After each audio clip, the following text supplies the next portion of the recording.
So, who decided to take NASCAR's most harrowing, horrifying, hair-raising crapshoot and make it even less predictable?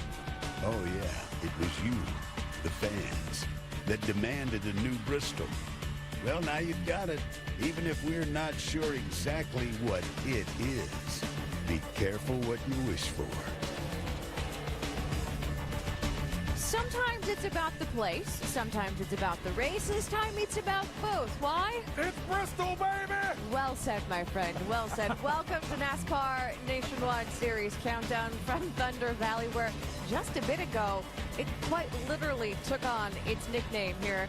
A thunderstorm blew in. Obviously, you can see the lightning, the wind, the rain. We had it all.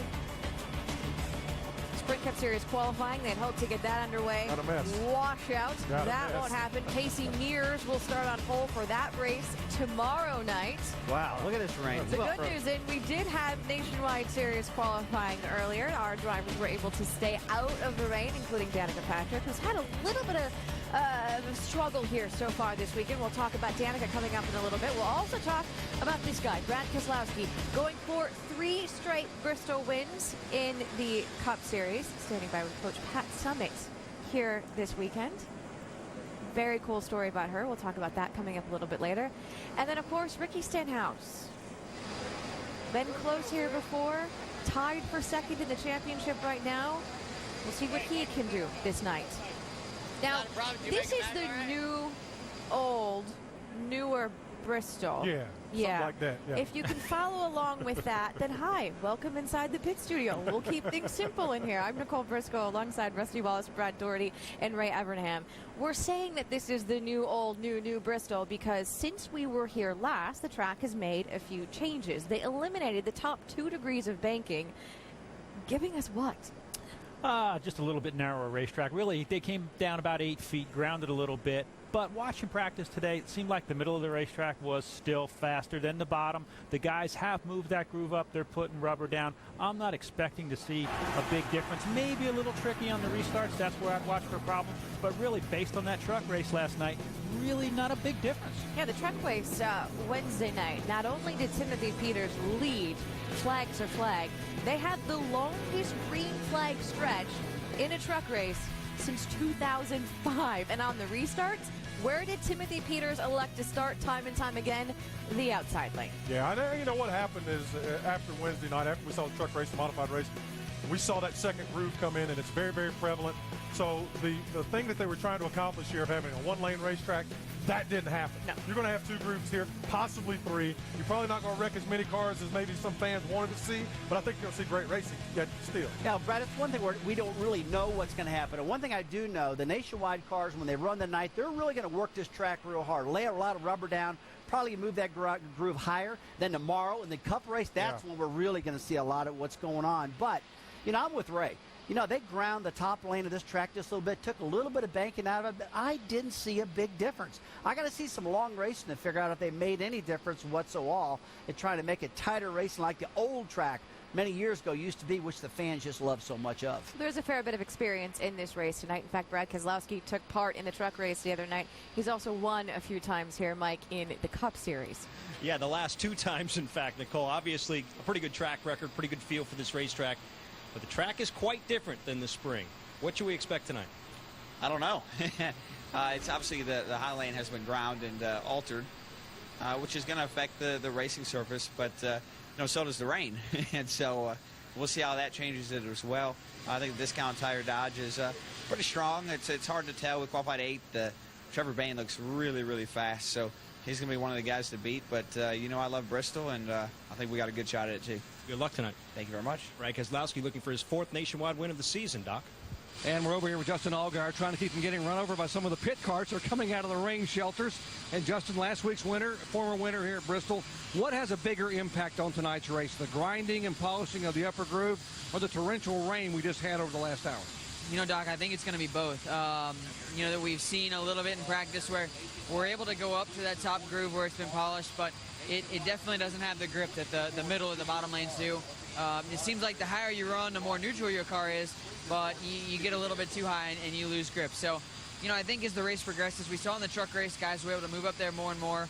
I was excited because of all the rubber that was down, but now that that's not down anymore, it's gonna take a good number of laps to get that back up there. And hopefully we got a great starting spot for the Brandt Chevy, and hopefully we can get up there and do what we did last week. And good luck tonight. Thank you very much. Justin Allgaier will be our in-race reporter, by the way. If you'd like to ask a question to Justin, log on to ESPN.com. Keith Race, in-race reporter, maybe DJ. Dale Jarrett will ask him your question on the parade lap. Nicole? Doc, thanks. Now, the whole reason Bruton Smith wanted to reconfigure this new configuration of Bristol Motor Speedway is because the fans weren't all that excited about the 4 cautions we saw here in the spring race. Yeah, there's just no doubt about that. They just really wanted the old-style racetrack guys really, really bad. Now, this is a controversial statement because a lot of the drivers like the new track. You're going to make a controversial A little bit, just a little bit. Just checking. The drivers like how wide it is, how easy it is to drive. It's multi-groove banking. You know, it banks up from the bottom lane all the way to the top, which made it the easiest Bristol that's ever been run. No doubt about that. Because of that, though, we saw tons and tons of green flag laps. I mean, the fans wanted the beating and the banging. They wanted the excitement, all the cool stuff going on. I'm sorry. And it went away. It went away. They want it back. Wrecking is not racing. I agree with that. I agree with that. And I know what you're saying. You know, the fans want to come to Bristol because of the history here. They want to see guys move one another around. They want to see the tempers flare. The last race we had here, the last couple races, I thought it was an outstanding race. So I know where you're coming from. I know what you're saying.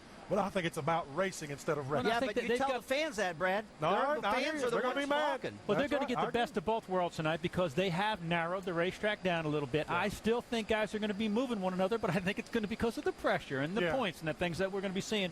Cars are equal. They did take that escape out. They can't fan out 3 and 4 wide in the corners. They're going to have to stay side by side. So I think we're going to see the best of both worlds. Well, I tell you what, there's one thing I've learned in this sport a long time, guys. You look at all these fans, and when they're all happy and they're all jacked up and they're all pumped up and those grandstands are packed up with 165,000 people, you don't really mess with history. It really makes people mad. Yeah. What happens when you mess with history, Rusty? It really off people. Makes people mad. Anyway.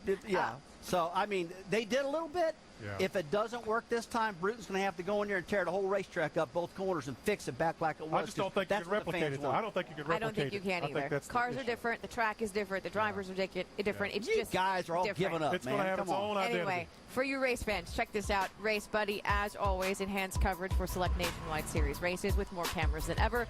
Log on to NASCARNationwideSeries.com/RaceBuddy. And when we come back, the track will still be different than it was 20 years ago. But frustrations are mounting for Danica Patrick from races that should have gone better, like Montreal, to days like today when the team just can't seem to find it. Then Elliott Sadler, he is the points leader.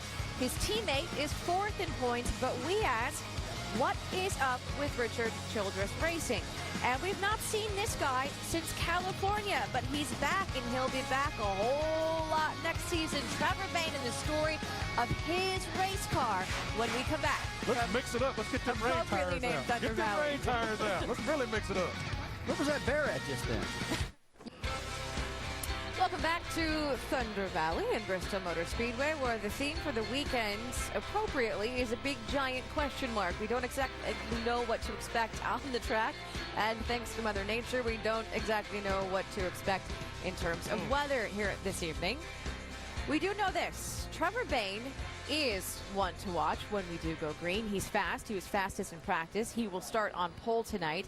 And if there is a hometown sentimental favorite, you're definitely looking at him. Bayne grew up in Knoxville, Tennessee, and while he didn't know the University of Tennessee basketball coach Pat Summitt, he knew of her as in the definition and embodiment of success. So when Bayne got his first taste of NASCAR success with the 2011 Daytona 500 win, it spawned what might previously have been an unlikely friendship. Here's Dr. Jerry Punch. Pat, tell me the story about how you first heard of Trevor Bayne. Well, we actually was at a donor reception. Pat was at a donor event at Thompson Bowling Arena, right next door, somewhere close to there. You know, they were just trying to get their Lady Vols pumped up, and in the meantime, the race was going on, and it was about 2 laps to go. One of the feel-good stories of the week so far has been young Trevor Bayne. How about this rookie from Knoxville, Tennessee? She kind of rallied everybody. She stopped what they were doing and put them around the TV, and they all watched the race. Everybody that was there was cheering, and a lot of people knew who he was. Trevor Bayne, at age 20, he's going to win the 53rd Daytona 500. Am I screaming right now? When we won, I guess they all went crazy, and I don't know if they gave more money to the Lady Vols or what for the donor program, but to hear that Pat Summitt, such a legend, was even paying attention, that's huge to me. He was the kind of guy that, wanted to be the best.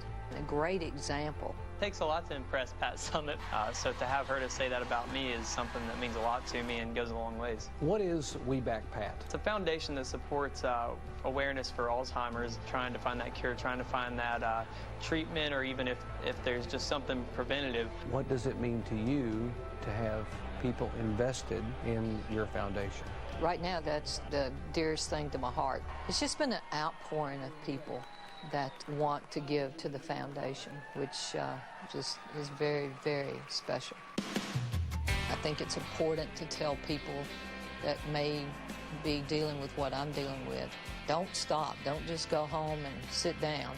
You keep working and keep doing what you want to do every day. You got to keep living. A lot of people, they want to put it under the rug.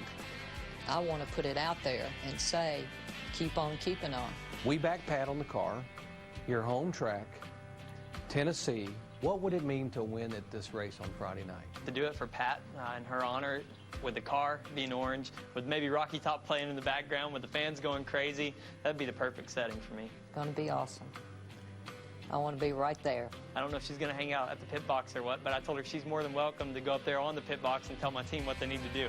She's got plenty of victories on the basketball court, but to be at her first race and then maybe be able to do some donuts with her car and take her up to victory lane, that'd be pretty special to me. He's such a great young man with a great heart, and I guarantee you there'll be tears coming down.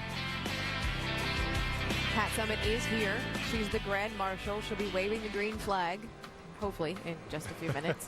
But to give you an idea of her amazing credentials, she retired with more than 1,000 wins and 8 national championships. Yeah, when you talk about Coach Summitt, to me, it's not even about the basketball. It's about the integrity, the character, the leadership of young people.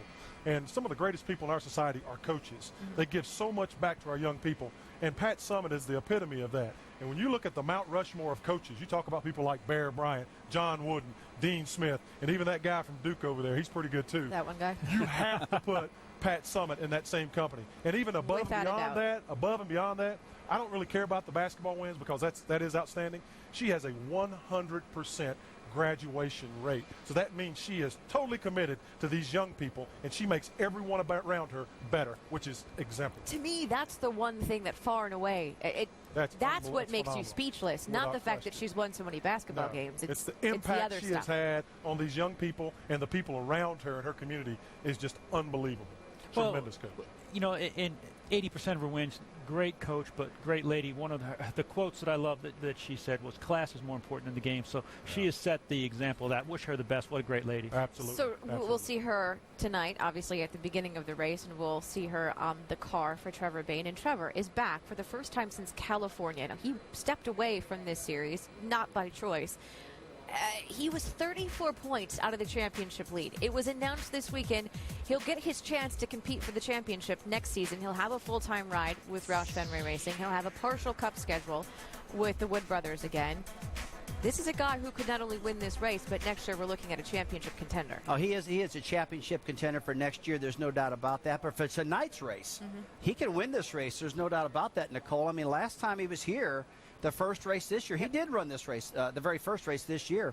He qualified second. Yeah. He finished 8th. Yeah. He led 64 laps, so he was pretty fast around here. And tonight he's on the pole. So, man, he's got a fast race car. I do look for Trevor to run in the top 5 throughout the day. And Pat Summitt, she just might be in victory lane tonight. There's no doubt about that. Sure. Trevor Bayne is obviously a very talented young man. We saw him bust on the scene big time with a Daytona 500 win. I've talked to Trevor, and he's looking forward to the opportunity next year to be fully funded and run this nationwide car. He is really jonesing, though, to have an opportunity to get in a cup car full time. He feels like he is the guy in that Roush Fenway stable from the Nationwide Series that should have that opportunity. Well, Brad, when you go out there and win the Daytona 500, man, I mean, you're like, I am a cup driver. I'm supposed to be in the cup race. But he had to go back to Nationwide. Then he lost his sponsorship.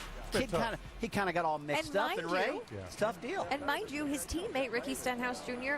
will be a Cup driver next season. And that gives an opportunity and certainly hope to Trevor. You know, the silly season provided an opportunity. Let's face it, when Matt Kenseth vacated the seat in 17, it brought Ricky Stenhouse up, and it gave Trevor a shot to go full-time. He's stepping into a car that has a history of winning that nationwide championship with guys like Carl Edwards, Greg Biffle, and Ricky Stenhouse. So great for him. Great to see this kid get a shot. Maybe it's his opportunity just at a later point in time. We want to know what you think about Trevor Bayne. Perhaps it's about something else we're going to talk about next, like Danica Patrick. But join our conversation in the pit studio using the pit studio hashtag. Our conversation continues, as always, on Twitter with our handle @NASCARESPN. And when we come back, she's a popular topic. Danica Patrick, not the qualifying effort she was hoping for. She's had her hands full this weekend.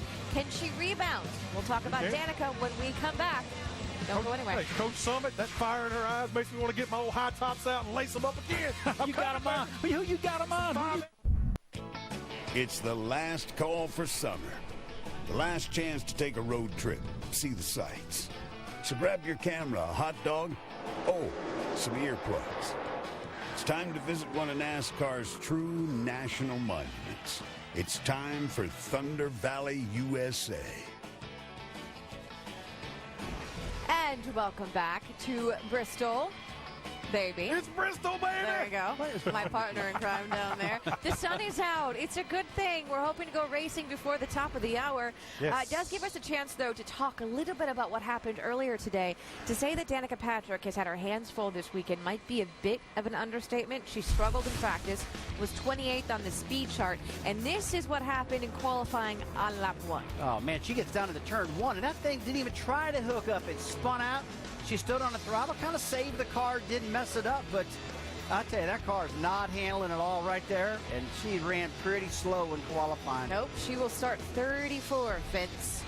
The key is she saved it. That was a pretty good save as well. Didn't have to do any damage or repair to the race car, but it's been a tough few weeks for you and pulling double duty here at Bristol this weekend. Where's the confidence level right now?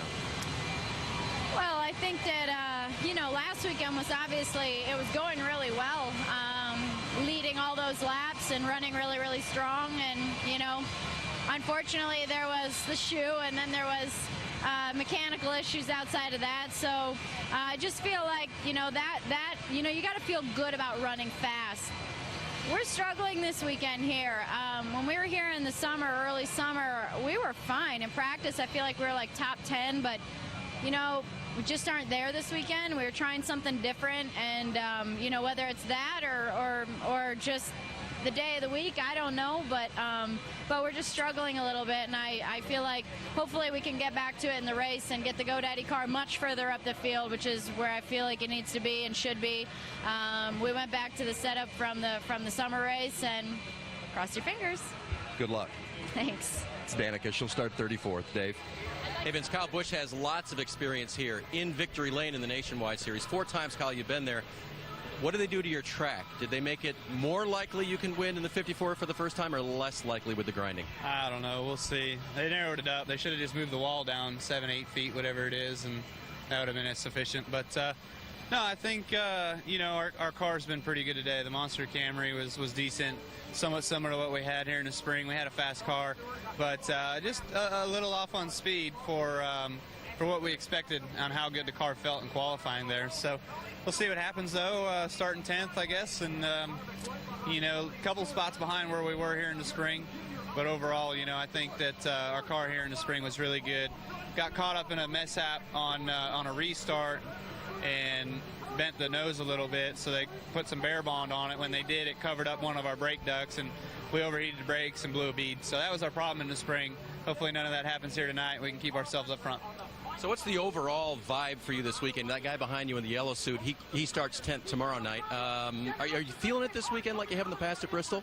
Yeah, I mean, it's just it's a matter of putting it all together. We haven't seemed to be able to do that this year very often. So it's been tough. It's been frustrating. But, here we are today just trying to regroup and do what we know how to do, and that's to try to run up front and see if we can't capitalize on some good luck here tonight and get ourselves in victory lane with Monster Energy. He's had the multiple wins here before. Why not this weekend, Nicole? Well, he is on a must-win on the Cup side. He's on a really wants-to-win on the Nationwide side. We said before, he's won here 3 out of the last 4 Nationwide Series races. But as we have said many times this season, those wins were in Joe Gibbs Racing equipment. Yes. This is Kyle Busch Motorsports, and you think that that is the crux of the problem across the board. Yeah, I think it's been a tremendous struggle for this organization to get up and going. I talked to Kyle a couple of times about his efforts, and they're working as hard as they possibly can. You talk to Rick Wren, his general manager over there. These guys every week are thrashing, trying to put together the best race car they possibly can and catch up. They don't have the affiliation. They don't have that Cup affiliation and information. They're using Kyle Busch for all the data on this race car, and it's a difficult task every weekend. But tonight, I agree with what you're saying. I disagree just a little bit because I really think this track is so important to Kyle Busch here at Bristol Motor Speedway. Look, I think he's got a sufficient enough car. I think he's got a good enough motor tonight. I think he's got a good crew chief. I think he's got a good pit crew. And I think tonight he is so jacked up about Bristol. Take all that non-affiliation out of the way, in my opinion, for tonight only I'm talking about. Get rid of it. I think he can win this race tonight. I don't think so. Well, I don't know. He might not, but I think he can because I think The lady at the end of the table has a question. Question. Yes, ma'am. Okay, so this is a driver who 2 weeks ago, when he walked away from the race in Watkins Glen and he chose not to comment, we said, "Oh, this is a guy who's showing lots of maturity." Yeah. We're giving him credit for not talking, right? So if life is in a vacuum, sure. and he doesn't have to focus on the frustrations of not maybe living up to expectations in Cup, he doesn't have to worry about the money that he's spending on the Nationwide side. That's fine. I can see how he's able to put it aside and go out there and perform. Right, yep. But is this a guy who is mentally strong enough to do that? You can't, there's a lot on him, and I don't know that he has matured mentally a great deal, but you got to remember his Cup car isn't performing the way he wants. His Nationwide car is not performing the way he wants, and everybody's relying on him to give an answer, and a lot of that information is not correlating. So he's trying to figure out what's wrong with his Nationwide car, what's wrong with his Cup car. They don't have a good run to lean on. Something that I saw today that I really thought was neat, though, his brother, Kurt, is like his biggest cheerleader. He was down there running back and forth. I think that bond between the brothers may help pull this team up without the support of a Let's move on to Danica Patrick. Yes. No one would blame her if she's feeling frustrated, especially coming off of last weekend when she did leave those 20 laps in Montreal. However, when Vince asked her about her confidence level, she didn't answer. She just said, "We're struggling." I spoke to her today, I looked her in the eye and said, look, this is just, the sport is tough. Sometimes you run good and you don't get rewarded for it. This team has to have confidence in her. She has to keep confidence in herself, and they have to keep confidence in her. You never know how close you are to making it if you quit. They can't quit. I think they're making progress. She's taken on a tough job. This is not an easy thing that she's doing. She's got to keep fighting, and she says she's struggling for this weekend. My advice, learn from it. Embrace it. Figure it out. Don't be disappointed about struggling. This is Bristol. You know what? People, when they're new here, struggle. Simple as Brad, that. I tell you, Brad and Ray. No, she is I'm Ray. He's Brad. I'm with it. I'm with you. I'm the good-looking one. He's go ahead. You're here. She has really exceeded my expectations many times. I mean, you look at Darlington, where she finished 12th, and how good she's done in all the road course races and stuff. Yeah, she's struggling here tonight, but my advice to her, hey, work in that car the first part of the race. She spun out in qualifying. The car's not doing good. I would pit her as many times as I possibly can. Put spring rubbers in that baby. Change your air pressure. Do whatever it takes. And by halfway through this race, let's get her in a position where she can stay out the rest of the night and get a good finish. The problem, Rusty, though, with Danica and Ray, is she was painted into a corner before she even got here. And if we remember back to February, back to Daytona, I stood right here and I said, I'm wiping away all the Cup talk and all that nonsense. I've been around this sport a long time. I knew it was going to be tremendously difficult for this young lady to come over and be successful right now. And just like you're talking about, Ray, the perseverance is what's going to get her there. We've seen a lot of great open-wheel drivers come into this sport. Dario Franchitti, Jacques Villeneuve, Juan Pablo Montoya. Listen, Sam Borges.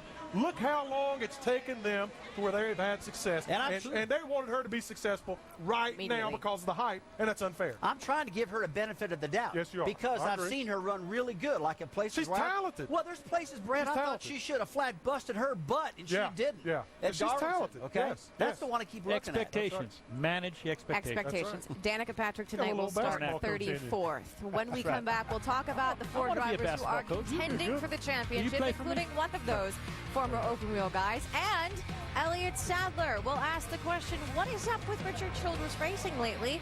And that includes Austin Dillon. And plus, what about that Sam Hornish guy? Richard doesn't have his hat on. What's going on? He's got a hat on. That's true. Sam Hornish should be in the 22. That's what's going on. 22 in the Cup side. We'll talk about Sam's chances to win a nationwide series title when we come back. Put him in the 22. I've lost control. The things that go bump in the night. At Bristol, they also go bang, crunch, and crash. Should we be scared? Probably. But we just can't look away, can we?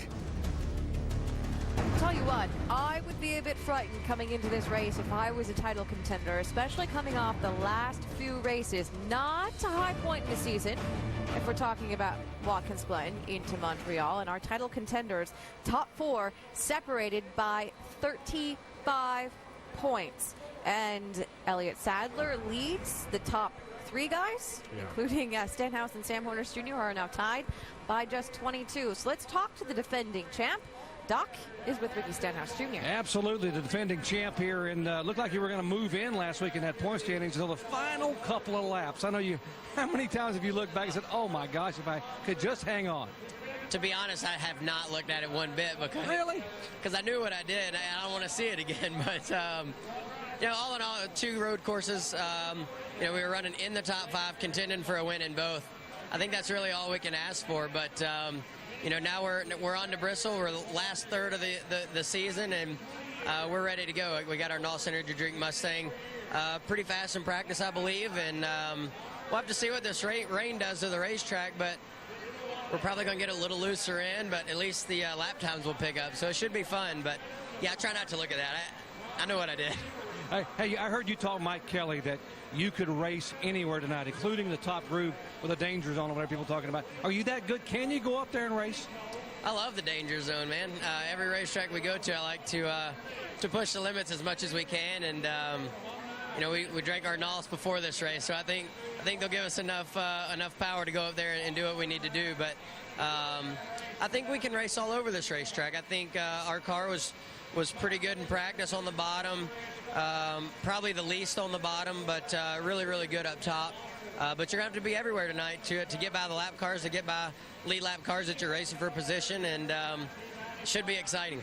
That's like a Rusty Wallace quote. You got to be everywhere on the racetrack. That's what he. Hey, good luck tonight. Thank you.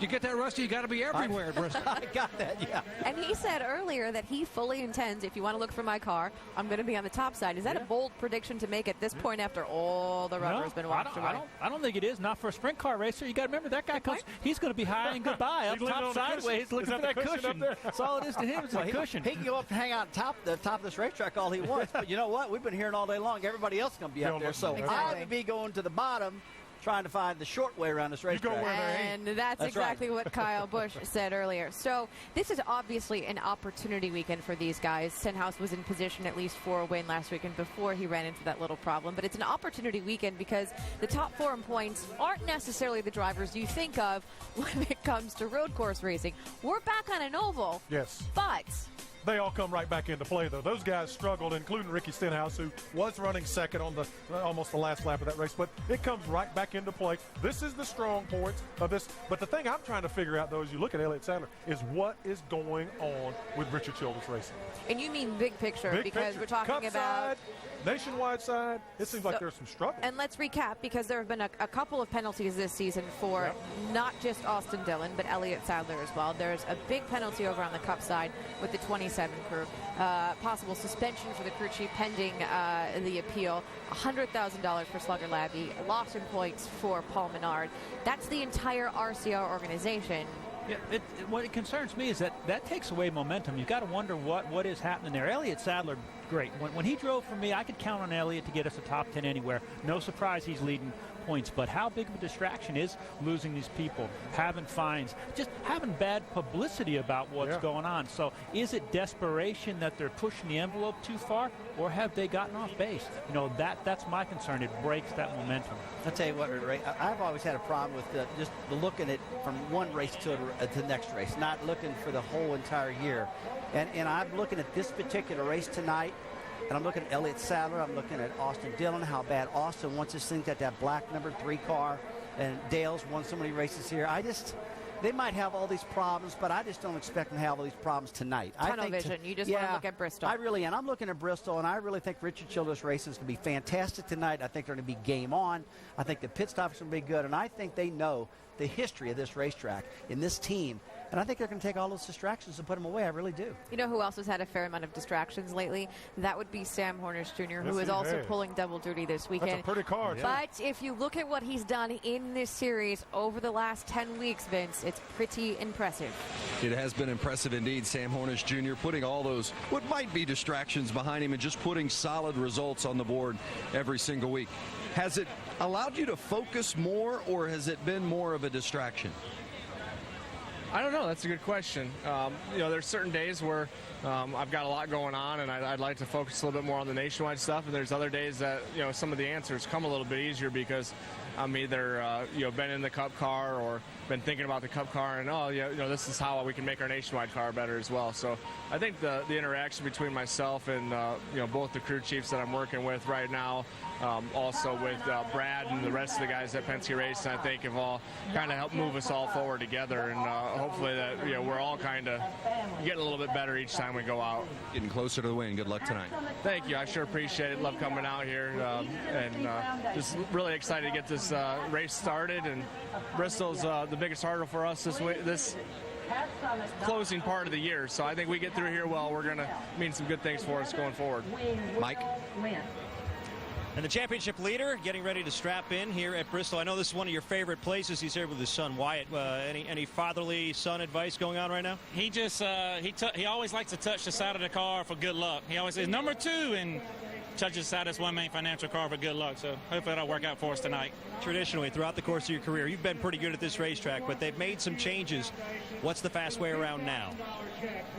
Where nobody else is running. My car today was really good on the bottom, middle, and the top, but they took that top groove away, gave us a little bit less racing room, which I didn't think I could ever say here at Bristol, but it's going to make track position very important. But tires fell off a little bit today, so your car's got a handle. We really don't know how much the groove's going to open up, but it's going to be the same old Bristol. You got to take care of your car, take care of your right front, keep the fenders on it, and be there at the end. That same old Bristol, Nicole, has usually been pretty good for Elliott Sadler. Wyatt, totally unimpressed by the microphone. Nothing at all. Hey, coverage of Major League Baseball continues on ESPN. All right, first Sunday night baseball's biggest stage. Jason Hayward and my team, the Braves, travel to San Francisco to take on Buster Posey, great catcher, and the Giants at 8. Then Monday night at 8, Evan Longoria and the Rays. They look to keep their wild card hopes alive as they visit Adrian Beltre and the Rangers. Sports Center is to be seen in the Tampa Bay market. Sunday night baseball presented by Taco Bell and that new Cantina Bowl recipe. It's excellent. Go have you one. Monday night baseball presented by USAA. That Taco Dorito. Hey, man, when the music stops, you're supposed to stop talking. Oh, I'm sorry.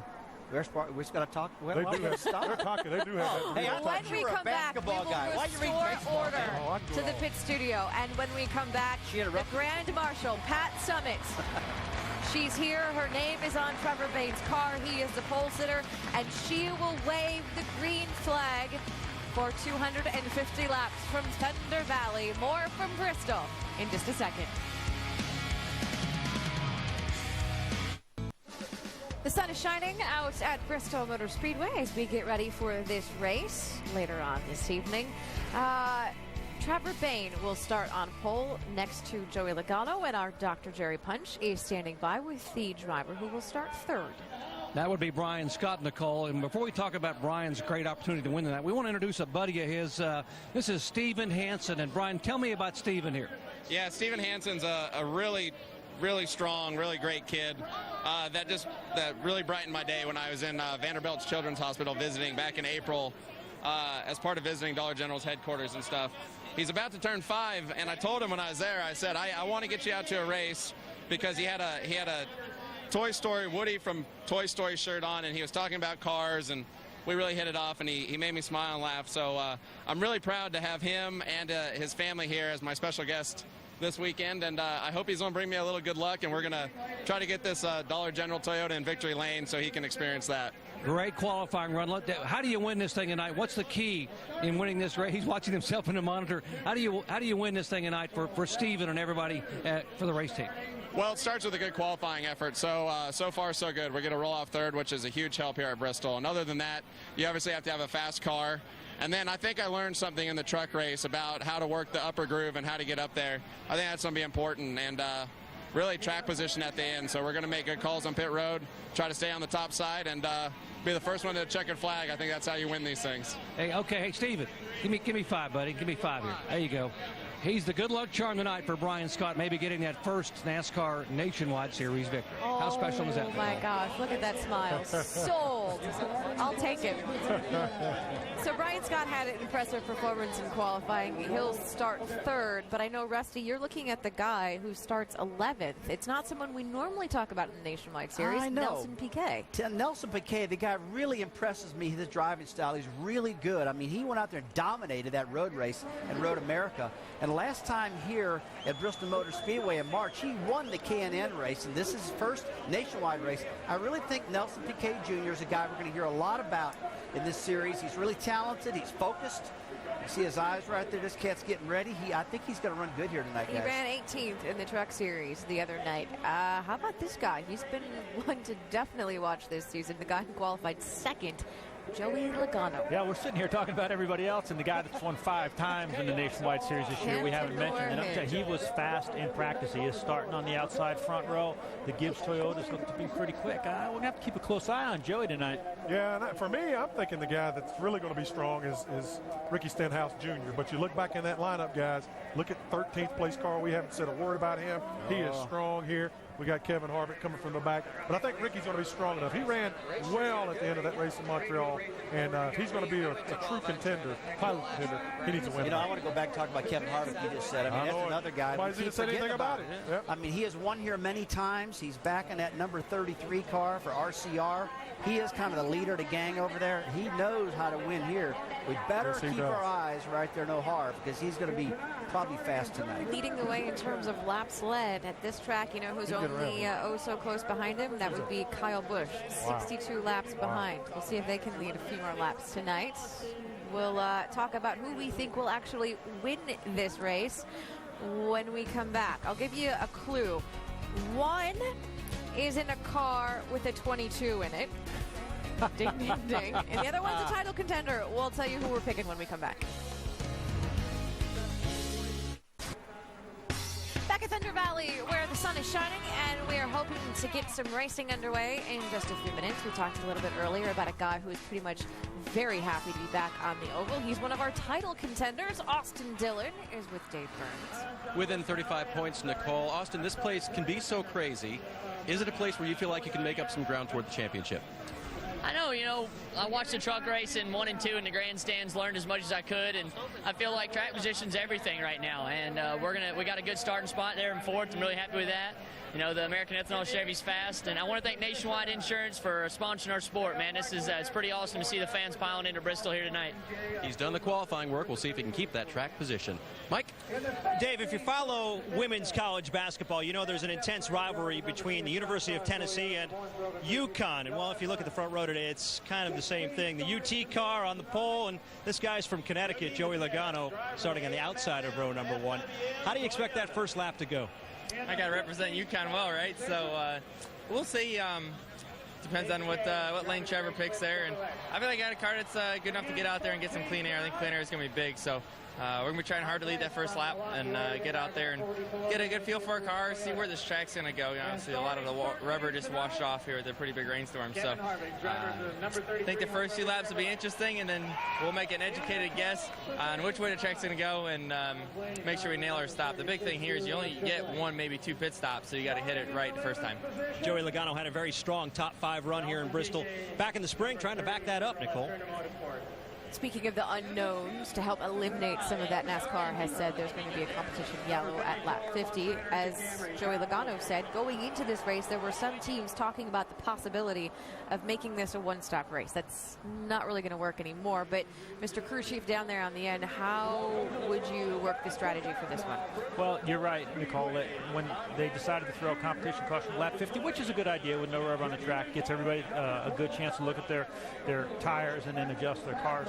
Depending on where I was, you're going to want to come in. If you're up front, I think you're going to want to put 4 tires on the car to give you an option, because you've got to pit one more time if you want to put just right sides on so that you can keep your track position.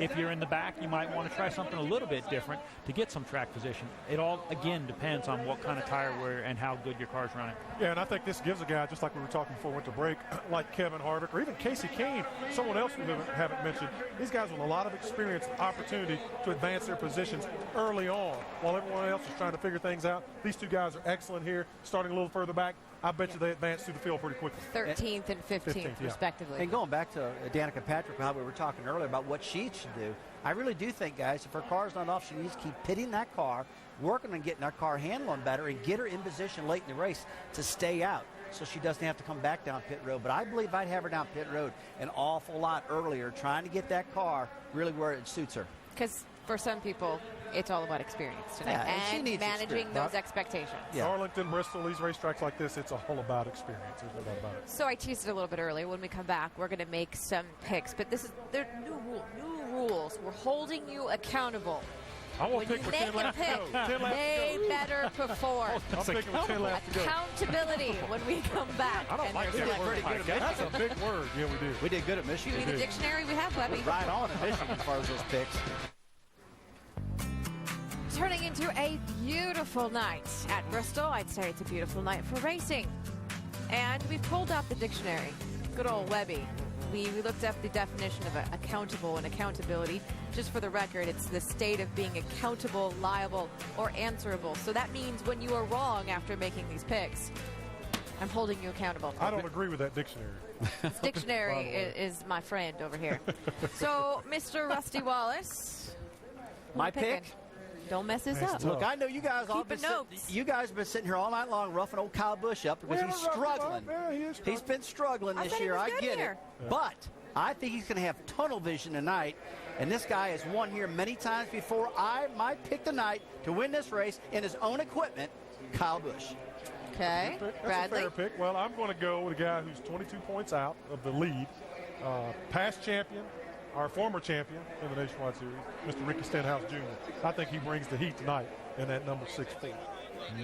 Ray, last but not least. All right, well, to win here, it takes confidence, I talked Yes, it about. does. It takes aggressiveness, and it takes a good race car. Absolutely. And a guy that's got all three of those, number 22, Brad Keselowski. That's who I'm going with, that guy right there. And he don't even have a cowboy hat. I think he can win this So race. you mean to tell me you went with the guy that's won the last how many here? in I'm the going out on a Series? limb. That's a really big limb. That's expert analysis. I don't know. I think, Ray, you and I got pretty good picks. I don't know about Brad. Apparently, we need to look up the word expert as well. When we come back, we will finally get ready to go racing. I want to talk about that. Look at Sam Horner's car. You know what color that is? Brad, before we get going, I want to congratulate you on your pick at Michigan. You were game on when you picked the winner. No, I'll tell you this, Watkins Glen. Watkins Glen, you that's picked right. Marcus And you were Ambrose. second. Yes, Sam. So we are excellent. So we need to put that in with our picks when we start adding, tallying all this stuff up. I've already got one in the books. One so in the y'all books. boys got to catch up. You But were we're second at Watkins Glen. we're Thank you very starting much. now. Appreciate We're that. starting now. That's no fair. I don't like that. Sam Horner's car is Carolina Let's Blue, too, recap by the way. the top situation, though, and that is the unknown with this track. Carolina That's Blue cute. car, that's beautiful. The unknown with the track, with the eliminating of the top 2 degrees. How big of an impact do we really think that that's going to be?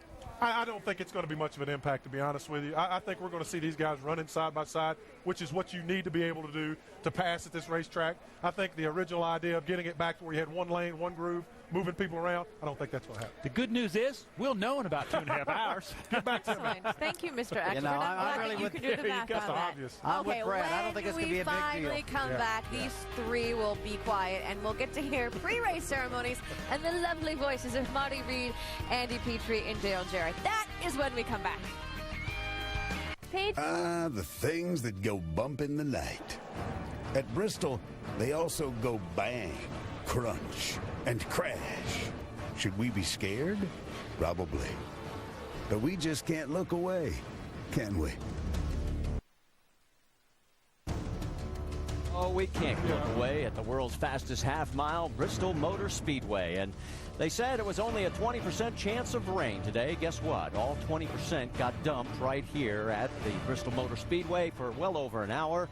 And we finally have gotten the track dry. We're going to start just a tad late, but the 43 cars that made the field, including Justin Allgaier, are getting ready for the opening ceremonies. The fans are filling still into the stands as everyone is pumped up to see exactly how this track is going to work. We saw how it worked with the trucks on Wednesday night. Will it be any different for the NASCAR Nationwide Series? We're about to find out, but right now, let's go trackside. Ladies and gentlemen, please rise and join us in reciting the Pledge of Allegiance, led by First Lieutenant Trent R. Callison from the Tennessee Army National Guard. First Lieutenant Callison. I pledge allegiance to the flag of the United States of America and to the republic for which it stands, one nation, under God, indivisible, with liberty and justice for all. Ladies and gentlemen, remain standing as the Cherokee High School Navy Junior ROTC presents our nation's colors. Please welcome Mike Wright from Van Sant Church of Christ of Van Sant, Virginia, as he offers tonight's invocation. Mike? Dear God, we thank you for Bristol Motor Speedway, Food City, and 20 years of entertainment and excitement. We pray that you will protect the participants of tonight's race, and you will continue to protect all the men and women serving in our armed forces. We pray a special blessing upon all our veterans, and God, we pray that you continue to bless the USA. In Jesus' name, amen. In honor of our troops, please place your hand over your heart and welcome Technical Sergeant Francis Ness, part of the Air Force Reserve stationed at Robins Air Force Base in Warner Robins, Georgia, as she performs our national anthem. Oh, say can you see by the dawn's early light what so proudly we hailed at the twilight's last gleaming, whose broad stripes and bright stars through the perilous fight o'er the ramparts we watched were so gallantly streaming, and the rockets ran glad, the bombs bursting in air gave proof through the night that our flag was still there. Oh, say does that star-spangled banner yet wave o'er the land of the free and the home of the brave. Bristol fans, let's hear it for Technical Sergeant Francis Ness.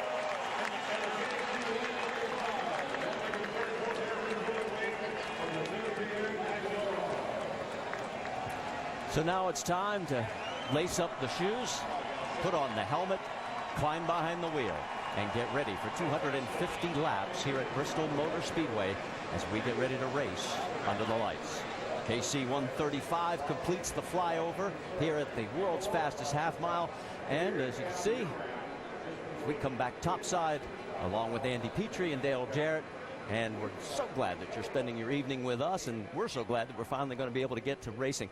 You heard what the Pit Studio gang felt about the reconfiguration. I want to get your thoughts on the reconfiguration of the track and also the effects of the rain. Yeah, of course, the rain has washed some of the rubber away that these drivers spent all day with both series putting down on the track. It'll take a little time to get all that back in. Not too much of a big problem, I don't think. They're going to have a competition caution at lap 50. So all of that aside, they did change the racetrack, the very top groove, about 10 feet of it a little bit. I think it's really a non-issue. These drivers are going to race where they've got plenty of room to race, and you can still go at least 2 and maybe 3 lanes wide here.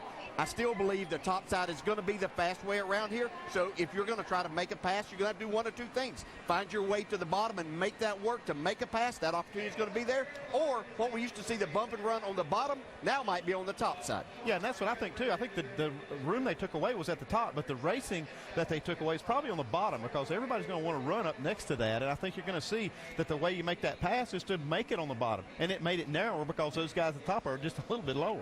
All right, when we come back, we'll fire the engines and we'll go racing under the lights at Bristol.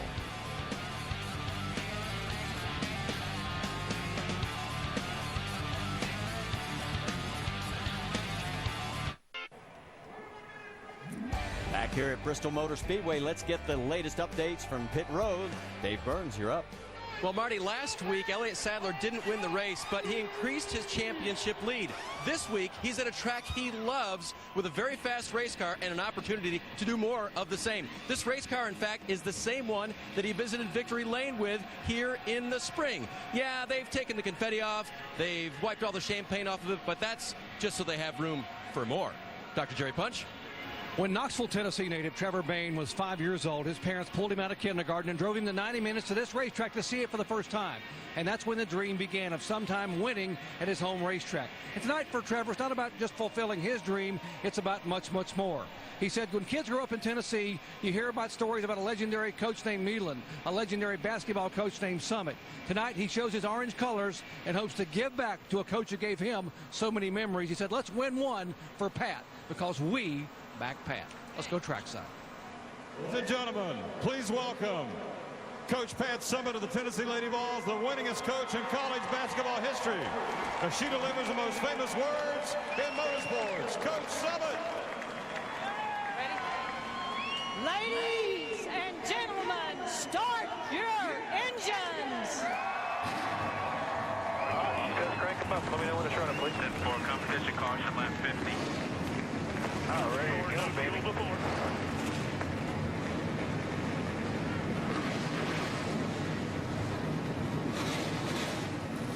What a classy lady, Pat Summit, giving the command to the 43 cars that will start tonight's race here in the NASCAR Nationwide Series. And the team members are here as well tonight. And Pat, the Grand Marshal for tonight's race. And as we get ready to go, let's remind you fans, remember to check out Race Buddy. It's enhanced coverage for select Nationwide Series races with more cameras than ever. Log on to NASCARNationwideSeries.com/RaceBuddy. Justin Allgaier, our winner at Montreal, will be our in-race reporter tonight. And when we come back, we'll talk to him.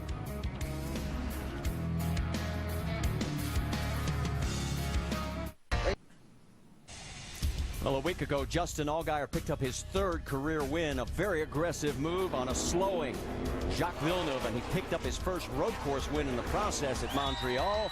And Little Gator is going to be our in-race reporter. And let's dial him up, DJ. Justin, Dale Jarrett, ESPN. You with us? Hey, Dale, go ahead. All right, thanks for talking with us. Justin, a great victory for you last week. I know you come in here with a lot of confidence, the site of your first nationwide win, and that leads us to our mailbag question from John in Scottsdale, Arizona. Since you've had more success to start the second half of the season, what have you and your team changed to run at the top? John, thanks for the question. I'll be honest with you. We've really not changed a whole lot. We've gotten rid of some bad luck that we had at the beginning of the season, and you know, everybody at Turner Motorsports is working really hard, and I feel like our program has come leaps and bounds over the last year and a half, almost 2 years that I've been here now, and really excited for about what these next few races hold to end out the season. Hey, Justin, we saw you make a pretty aggressive move last week. Might it take something like that to get to Victory Lane here tonight? No, it may. I'm not exactly sure. You know, we've obviously got the groove narrowed up on us quite a bit. So, you know, I think we're gonna go out there. We're gonna give it everything we got. But with this rain, I think you're gonna see a lot of guys see where it plays out, see where everything goes, and then, you know, coming down to the end, maybe get a little bit more aggressive and try and move somebody out of the way for the win. All right, man. Thanks for talking with us. You have a great night out there. And now Andy's going to talk to your crew chief, Jimmy Elledge. Sounds great. Hey, Jimmy, it's Andy. I got a couple things for you. on this getting started. What about all this rain that's on the track, and how's that going to change your setup, and what do you have to do to adjust for it? And what's the chances we see more than one pit stop by the winner tonight? Well, Andy, the rain is definitely going to change the track conditions for sure. The cars are going to be probably a lot looser in the beginning stage of the race. So we've just adjusted some air pressure a little bit. The setup that we ended up putting in our car was a little bit tighter than what we had in practice anyway. So with that being said, we're a little bit tighter there. Air pressures are adjusted for the first little bit of the race. And as far as someone doing a one-stop strategy, I think it's feasible for sure. But you just have to see how the racetrack sorts out here in the beginning until it gets rubbered in. Okay, Jimmy, good luck with all those decisions and adjustments, and thanks for talking to us. Here's all of our onboards for you. We have Elliott Sadler with the Chevy onboard, Austin Dillon with the American Ethanol camera, Ricky Stenhouse with there's Austin with the American Ethanol onboard, Ricky Stenhouse with the Ford EcoBoost onboard camera, Danica Patrick, GoDaddy.com, Brad Keselowski with the Dodge onboard, Justin Allgaier, our in-race reporter with the Goodyear onboard, Kevin Harvick with the Hunt Brothers Pizza onboard camera, Trevor Bayne with the Nationwide Insurance onboard camera. Front tire carrier Matt Holtzbar for the number 31 is our over-the-wall reporter tonight. There he is, as he is deep in thought, getting ready for tonight's race. Matt, thanks for doing the job with us. Let's get caught up on the other stories on pit road. Mike, you're up. Marty, with so many unknowns tonight, there are a lot of worried crew chiefs here on pit road. Jeremy Bullins, however, not one of them. No, instead, he's extremely confident. Why? Well, look at the guy he has behind the wheel of the 22 car tonight. He's the guy, Brad Keselowski, who has won the last 2 Sprint Cup Series races here.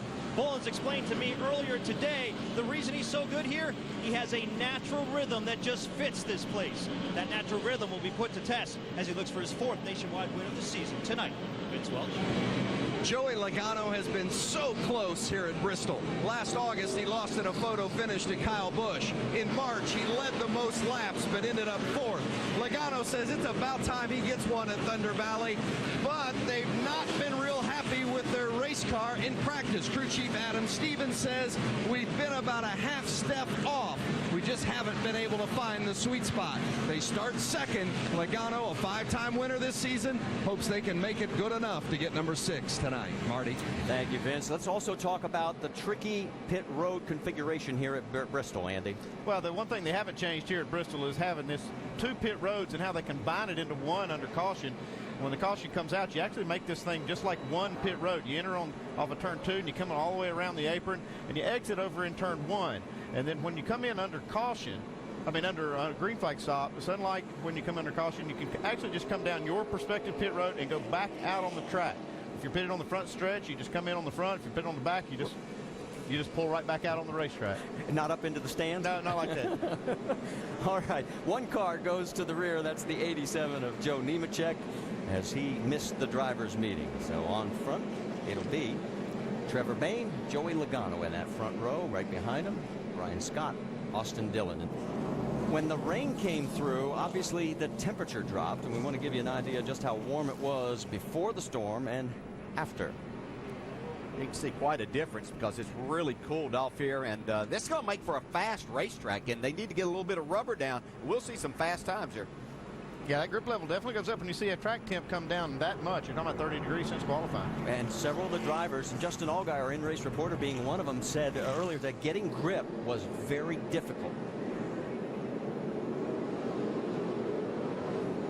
Now, the reason the lights are still on the pace car is we have one jet dryer that is finishing up on pit road. You can see right there as they are working to try and get that area dry. Yeah, the only time they can work on this area is after the cars have rolled off on the track, so they had to wait until they're out there. Now the dryers are down there trying to put some finishing touches on pit road. I think the track looks good. Pit road looks pretty good. I think we're about ready to go. Don't forget, we will have a competition caution at lap number 50. And the window without that caution would have been about, 150 to 160 laps. So now you've just bumped that even further. As you can see the high view up above, looking down on the racetrack, and lights are still on the pace car. So let's give us some time to talk about the track itself. Yeah, and that's been the topic of conversation as they made some changes since we were here last. And that banking in the corner, certainly a topic of conversation. They took a couple of degrees away from that very top groove. So it's not 28 anymore. It's about 26 up there, I'm guessing. No, it was actually 30. And it's back 30. Now we're down to 28. Well, there's still a lot of banking up there. Still plenty of banking, still plenty of racing room, and it's going to be fun to watch. 51 of Jeremy Clements, they have got radio issues. Well, one of the things that happened, we had a huge rainstorm here, and all these cars sit outside. And you get water in these radio cables and some of these other connections, it can really cause a lot of problems. Radios are very susceptible to this rain, and we're going to have to probably change out something here. And NASCAR won't let you. You have to be in communication with your spotter to start these things. They're not going to let all of that happen. Especially here. Yes, you definitely need it got here. to have a spotter. I plugged it to see if it was there. You can hear the crew talking about what is happening. While that is going on, let's check in with Dr. Jerry Punch. You know, one of Andy Petrie's favorite sayings is it's all about the details. And Andy, take a look at what Ricky Stenhouse's crew has done. They sent a runner back to the truck to go get this mat, this piece of carpet right here. Why? Because Mike Kelly wants every crew member over the wall to come back on this carpet and rub their sneakers, their feet off, and get them nice and dry. So when they go out, because pit road's a little bit damp, they have some traction.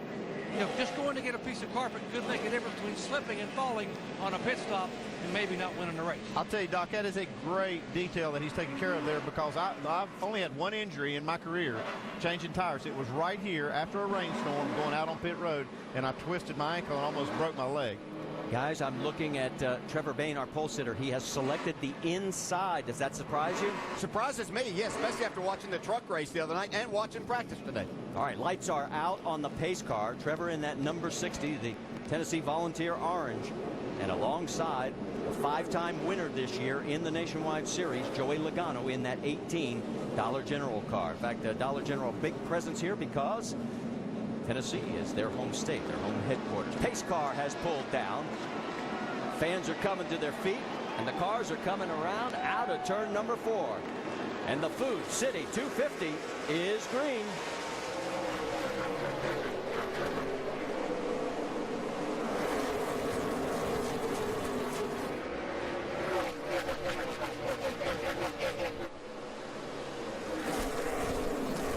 Takes about 16 seconds a lap, and the high side was it.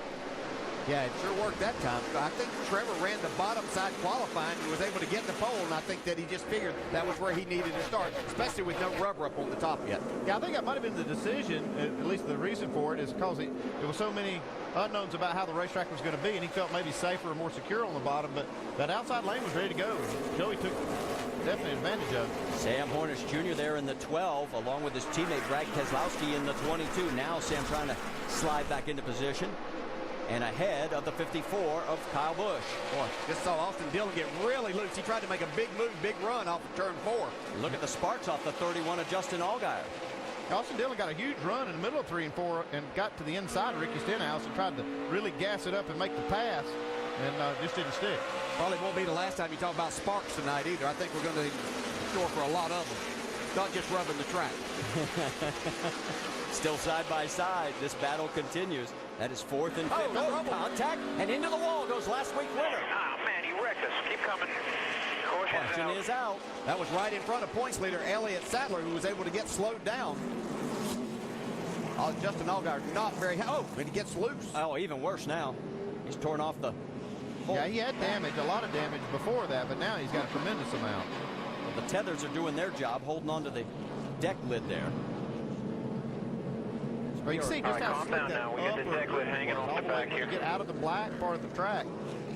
Just no grip at all up there. Yeah, that's the one thing they have done is that they ground that down, and even taking the 2 degrees of banking away has made some difference, but it's just ground down. It's just slick. It has no grip up there right now. I walked up on the racetrack before practice and looked at it, and it is, like you said, Dale, it's just so smooth and slick. It's just hard to get any traction at all. Well, this is what they were trying to do when they did that, was make the racing closer down into the corners. And I've talked to these drivers about that, and they said the entry to the corner is one of the things that's going to be most difficult. Now, this is the second part. He was actually trying to go up in Shud's displeasure, but there's no grip up there, just like we were talking about. And he makes a bad situation worse. Yeah. That's what this track will do to you. Yes, it will. Yeah, I've seen it do it to you a few times. Me? Come on.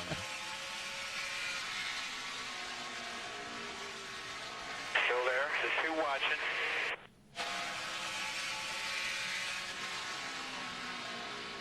Stay tight to him. Hold him down.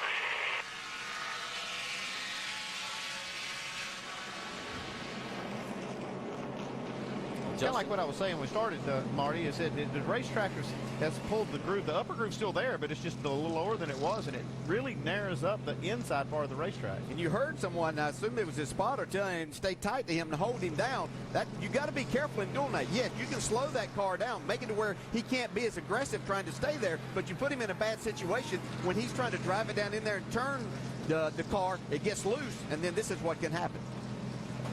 Yeah, the guy on the outside is the one that's got the most to lose in that situation. Well, Justin is the first car torn up tonight. It won't be the last as they continue to try and get him back out there. So much for that one-stop strategy for the 31. Let's get another look from Elliott Sadler's car. Inside, 3 wide, inside, dig in, yellow. Guy damaged. No damage.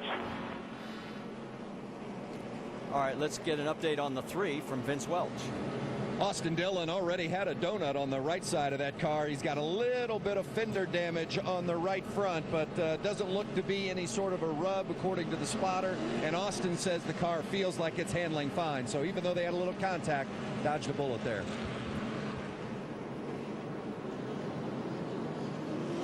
Let's go back and show you a little bit earlier.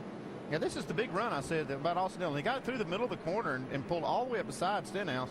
But you just need that extra 6 or 8 feet on the exit to make that pass. Could there have been a little anger on Austin's part with the Allgaier incident? I don't think there's any doubt that probably a little bit. He was getting crowded. You heard the spotter tell him to hold him down. And when you start getting crowded, it doesn't take long to lose your temper here.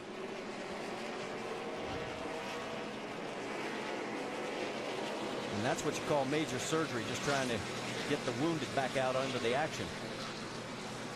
And they've been on such a nice roll with a lot of good finishes. Of course, the victory last week in Montreal. And this team was really on a roll. They weren't in the championship battle, but they had a lot of momentum and an opportunity to win tonight, they thought. Started the day 68 points out of first place. Right now, he would be 101 back. All right, lights are out on the pace car. Let's reset it for you. Joey Logano, as the leader, has selected the high side. Surprise, surprise. Trevor Bayne down low. Here we go.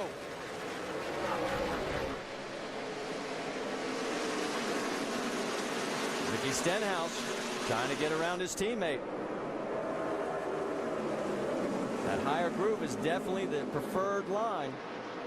Uh-oh. Oh, a little contact between the two, and Stenhouse brushes the wall. That's not going to go over well. This racetrack is extremely slick right now, especially the bottom side of the racetrack where there is less banking and no rubber down. Cooler heads have prevailed for the moment.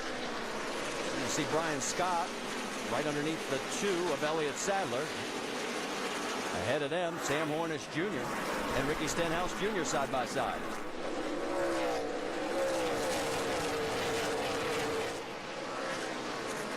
So Hornish trying to make a move there. Elliott Sadler trying to fill that top side of it. Yeah, he's going to be able to drive around Sam Hornish. You can just see how much higher that 2 car is in the corner than the 31 was when they got in trouble. Elliott looks like he's working the top edge of that groove. That's exactly the groove he used here back in the spring to win this race. Side-by-side action there with Brad Keselowski in the 22, Austin Dillon in the 3.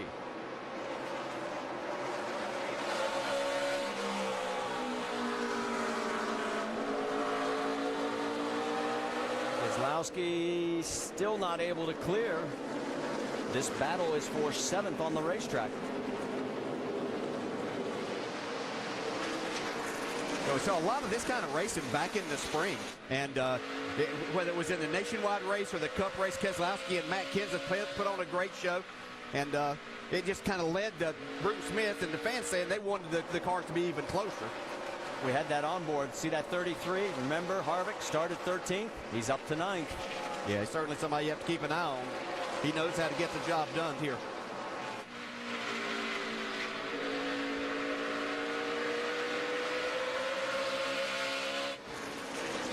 And the 54 of Kyle Busch right behind the 33. Let's get an update on that 33. How about it, Dave Burns? Marty, all that stacking up at the beginning of the race that caused the first yellow. Kevin radioed his crew. He said, hey, the car feels good. There's just nowhere to go. I think he's starting to find his way through now. Well, 3 of his 5 Bristol wins came from starting positions outside the top 10. So he knows how to get to the front here. Car slow on the front stretch. The 50 is actually David Starr's. He's gotten it down onto the apron. There you saw on the right side of your screen. There he is. And it was a touch and go for a moment, but it looks like we'll be able to stay green as he has made it to pit road. Several other cars are already off or out of this race. Jeff Green, Chase Miller, and Jeremy Clements has never turned a lap. They're still working on that radio. There's your race leader, Joey Logano. He led 119 laps here in March. He ended up finishing 4th that night. Back here at the Food City 250, we are under our second caution when one of the race favorites, Brad Keselowski, had contact, and he is on pit road, and they are trying to get the damage repaired. And they are going to hold the 22 for an additional lap, we're being told, because they fueled before the competition caution. I think that's the least of their worries right now. Yeah, they got a lot of damage here they're trying to fix, but they didn't need that extra penalty. Just kind of a slip there, a slip up by the team. He was running 8th at the time. Let's show you what happened.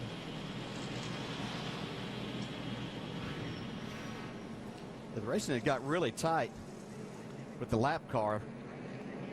It's Brad Teague, and he was kind of he boxed a lot of cars in. He had Brian Scott boxed in, and he lost a spot, and then these two came up racing side by side. You can see in this, Brian Scott had gotten loose getting down in the corner, and as Keselowski turned to try to get away from the 4 car, they just met and sent Brad Keselowski spinning. Brad won 2 of the last 3 racers that he has entered in this series this season. Doesn't look so good tonight right now, as we've completed 29 of 250 laps.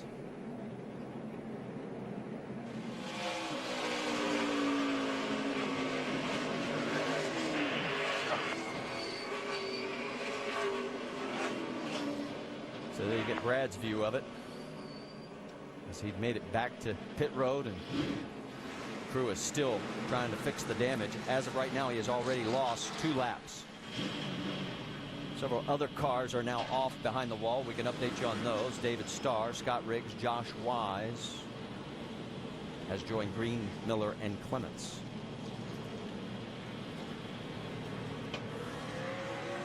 We can tell you that the 31 of Justin Allgaier also came down pit road under that caution. He's 5 laps down right now in 36th position. There's 2 former Bristol winners already in trouble here. Let's go back to that last pit stop that we were just talking about. Matt Holtzbar is our front tire carrier. He's our over the wall man, too. Sound of coming home. The sound of coming home.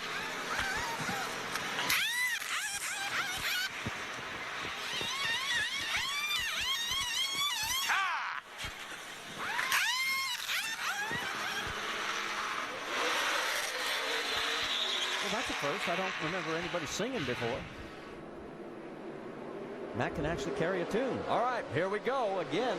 It's Joey Logano, and he takes the high side with Bain right underneath him. And boy, what a restart for Joey. And here comes the 2 of Elliott Sadler. It was kind of the break that Elliott Sadler was needing. He was having a hard time getting by Ricky Stenhouse, who was running 3rd, but was running that upper groove. Now Sadler's able to take that 2nd spot away. Elliott's car definitely left. And we got caution again on the track. We've got debris on the backstretch, and you can see it straight across. Oh, and the 36 just ran over it. There it is. Ryan Blaney hit it. And we're being told it is parts and pieces from the 31 of Justin Allgaier's car. Yeah, you can see when we were showing that pit stop that the right front fender had some problems with it, but he's got more problems than that here, and that gets, when you hit the wall, usually going to create something like that. So he's into the wall for the 2nd time tonight. I don't think this is the kind of night Justin Allgaier was anticipating.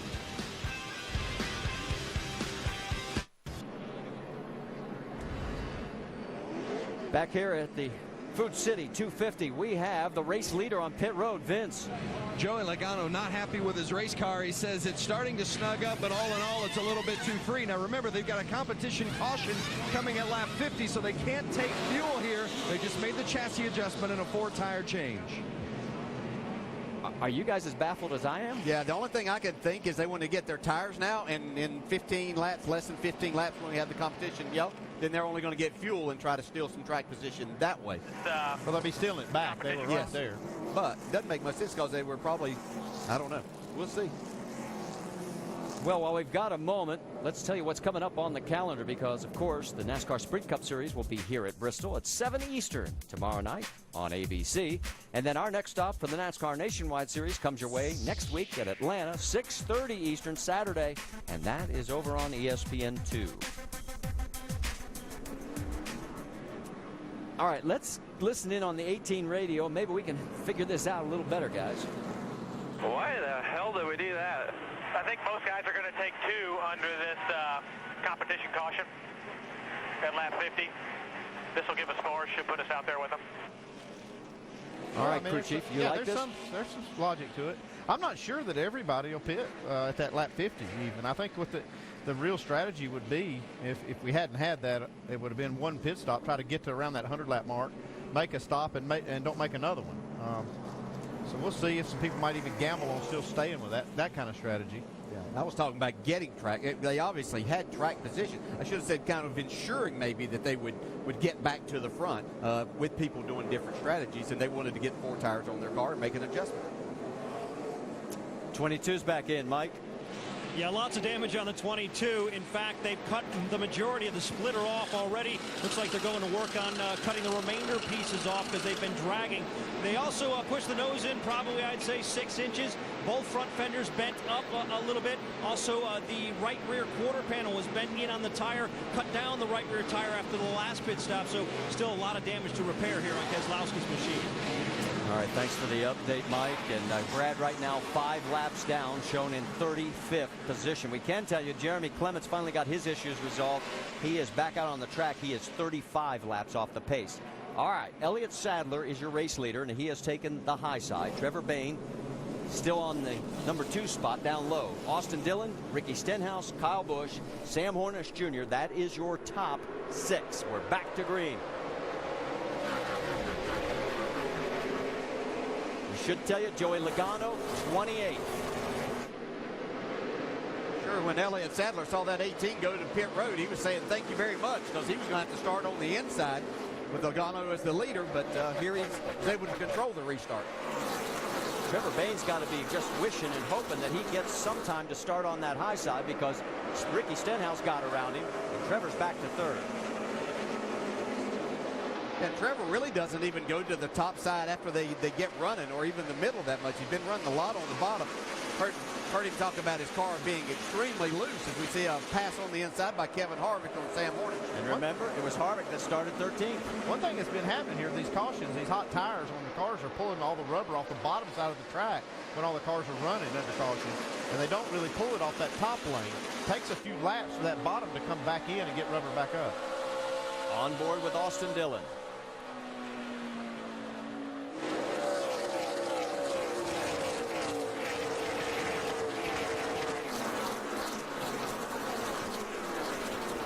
'36 of Ryan Blaney suffered no ill effects from running over the debris for our last caution.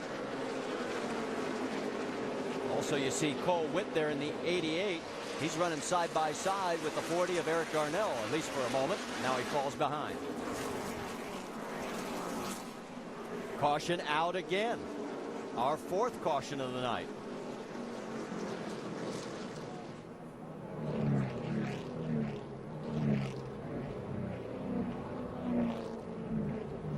We're waiting to hear from NASCAR what the reason for the caution is. We're looking around the track. Something on the 81. Okay, we're being told that the 81 made some contact. You can see the damage. Let's see what happened. NASCAR now saying that they'll use this as the competition yellow since it's so close to that 50-lap mark. Yeah, that's a reason for a caution there. But yeah, it happened so fast we didn't get to see it.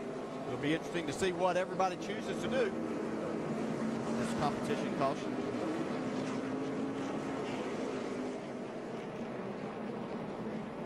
Jason Bowles in that 81 was running in 23rd position.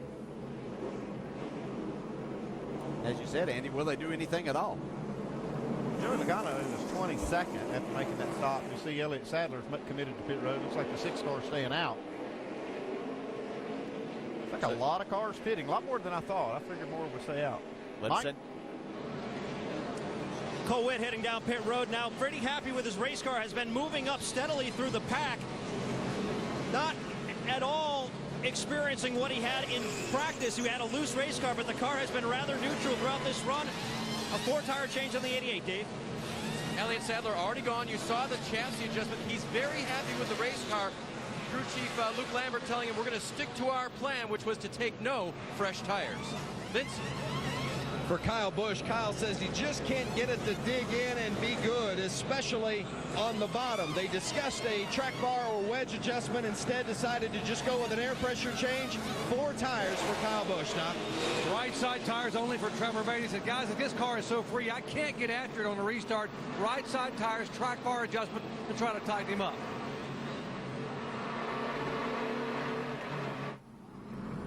So as everybody comes back out onto the racetrack, we'll sort everything up. There is the race off pit road, and you can see Ryan Scott, Casey Kane picked up 3 spots each.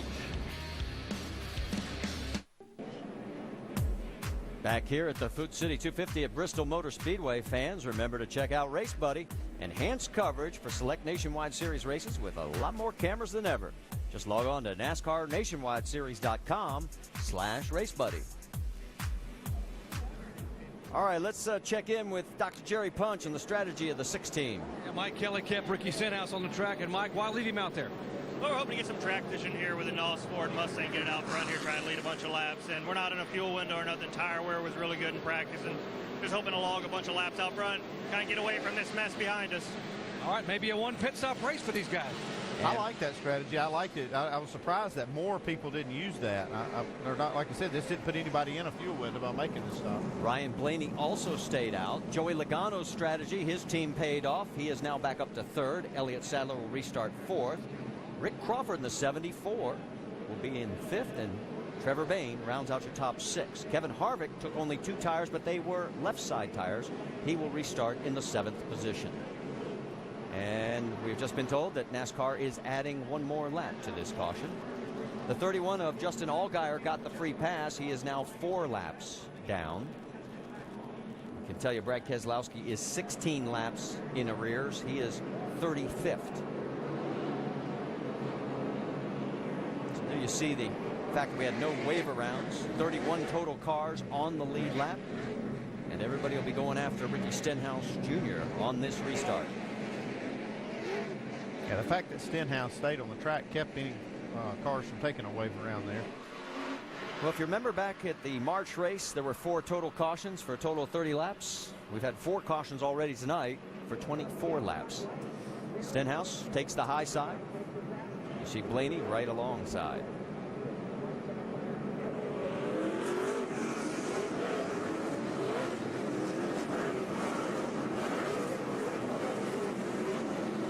We can tell you the 74, Rick Crawford, pulled out of line. He has dropped back by choice towards the rear of the field. So that's why you didn't see him there in the spot that he had actually moved up into. Pace car has pulled off. Stenhouse hits the gas. The green flag flies.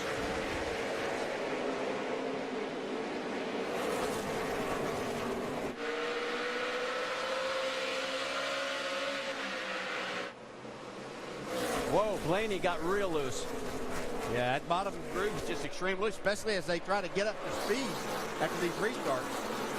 And remember, he did not stop to take any tires, so he's paying a bit of a price right now. Casey Kane has gotten around him in the 38. Yeah, Casey Kane in that 38.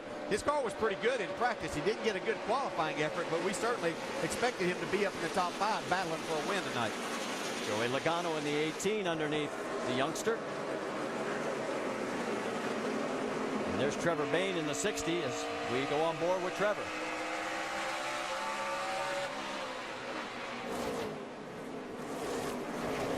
see just how difficult that is to make this pass on the bottom. Logano sitting there with a fast race car, has 4 tires on it. Ryan Blaney hasn't been to pit road yet, so you know his tires aren't as good, but he can't make the pass. And see, Stenhouse out front, no tires, didn't hit that time. Mike Kelly saying that he didn't see much tire wear. Speed's still there, and so is the 2 car also. He didn't get tires, he just got fuel on that last stop. And Kevin Harvick, the 3rd car in that picture.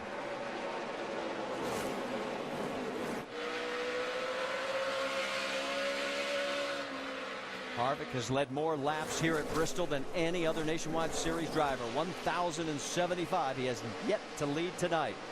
Let's check in on this battle a little farther back in the field. The 54 of Kyle Busch going around the 99 of John West Townley and zeroing in on the 11 of Brian Scott. Yeah, Kyle's going to have to be able to utilize the bottom of the racetrack some to make some passes from where he's at. And you can see how difficult that is. I mean, Joey Logano, who's leading the race, has really one of the best cars. Really having a hard time trying to get by Ryan Blaney. And this is for 5th on the track, and he finally clears him.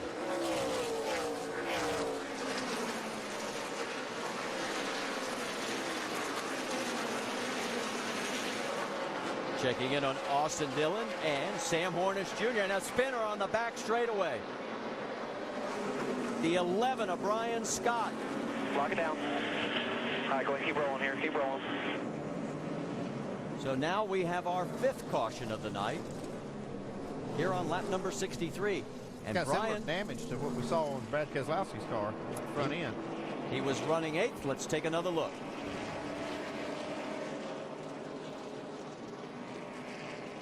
A little help. Enough to send him sideways, and oh, he did punch the nose a little. Yeah, that's more than a little, I think. He's going to have a few issues with that.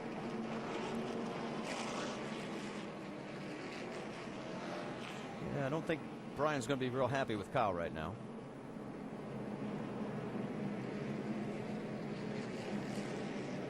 Danica Patrick and Michael Annett get around.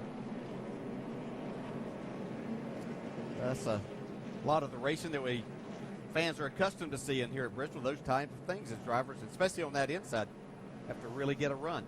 Well, we mentioned Danica Patrick. Well, she started back in this field. In fact, in the 34th position. Right now, she's worked her way up to 15th as we head to break.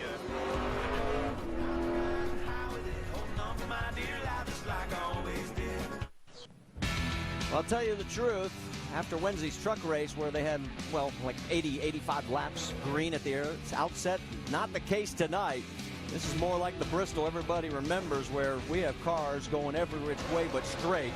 This is the latest incident. Kyle gets into Brian Scott, and we are only 66 laps into this race. We welcome you back to the NASCAR Nationwide Series, Food City 250 here at Bristol Motor Speedway, and make sure to go to NASCAR.com for all your latest NASCAR information. We've got multiple winners here at Bristol, and here's where they're currently running. You see Sadler and Harvick, Casey Kane, and Kyle Busch. They're in the top 10. Then you drop down to Kevin LePage, Justin Allgaier, Brad Keselowski, and Jeff Green is out of this race. Let's get an update on that 11. How about it, Dave? Marty, radiator fine, temperatures fine, steering fine, splitter dragging the ground. The crew trying to figure out how to bend things back out so that splitter is just not completely digging into the pavement.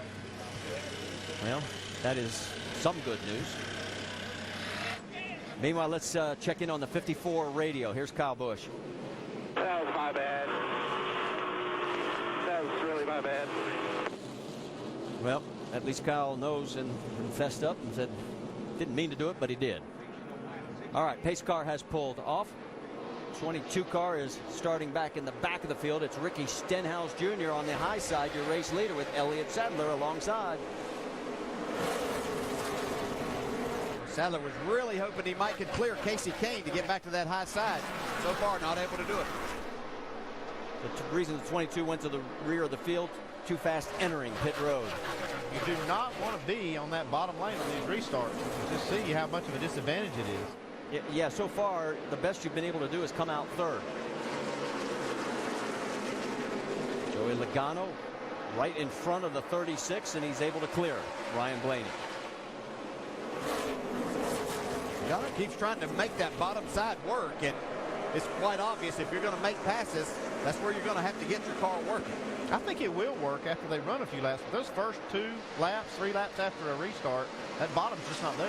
I'm not sure it's going to be there. I think you've got to have just an exceptional car, and I'm just not sure there's the banking and the grip that you need down there to make it happen. The battle for 11th, Sam Hornish Jr. trying to clear John West Townley, and he does.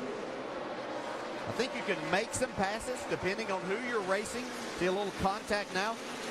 Eric Darnell, Nelson Piquet Jr. Piquet trying to make that low side work. Both of them wiggle a little. Piquet, of course, won the truck race last week. Won earlier this year at Road America in the Nationwide Series. Said he wanted to run this racetrack because he needed to learn more. Well, he started off the first practice for the Truck Series race here on Wednesday. He was the top of the board, so he kind of carried some momentum from that win over here in Bristol, but didn't have that good a night. We'll see how Danica's car is handling. Watch her arm movements. You don't need to make a pass on the bottom side tonight unless you're just much better than someone else.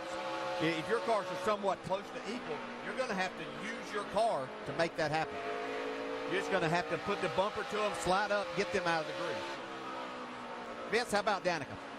Yeah, she hasn't really said much in regards to complaints about the car. Actually says it's not too bad, but they've just been dealing with so much traffic. She started 34th. She's inside the top 20, but as you know, guys, and you see, there's not a lot of room to maneuver. So right now on the bottom, trying to get up on that top side where she can run a little bit faster, but just not getting it there right now. So Danica, no major complaints, but not moving at least up as far as she'd like in this early stage. Yeah, Michael Annett has been there for the last 4 or 5 laps, and she just cannot find a way to clear him. I think you can make time on the bottom. You just can't do it in race cars. I think if you can get in the clear, you can run the bottom as long as you can let the car go out on the straightaway. There you see Michael's cycle for the race tonight as these two continue to go door handle to door handle. Yeah, she's doing a nice job. And as much as I saw this team struggle during practice, I think she's doing an exceptional job, even though they've had cautions here to keep on the lap, but she's been able to race pretty hard and make some passes. And she really struggled on the Cup side. She will start 43rd tomorrow night. On the right side of your screen, let's check in on Kasey Kahne, who's trying to hold on to second place. Elliott Sadler, who's trying to take it away.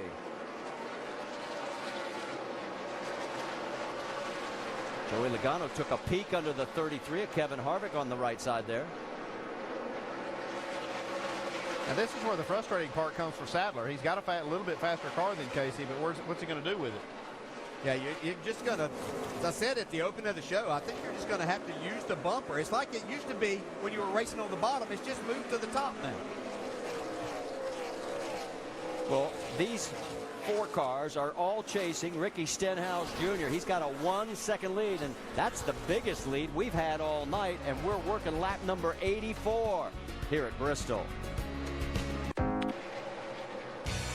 Coverage of the Little League World Series continues Saturday, a doubleheader on ABC. First, 12:30, Japan and Panama. Then, at 3:30, the U.S. Championship, Goodlettsville, Tennessee, Petaluma, California, for the right to play in the World Series Championship. The Little League World Series, it's presented by Kellogg's Frosted Flakes. It's Saturday at 12:30 and 3:30 on ABC.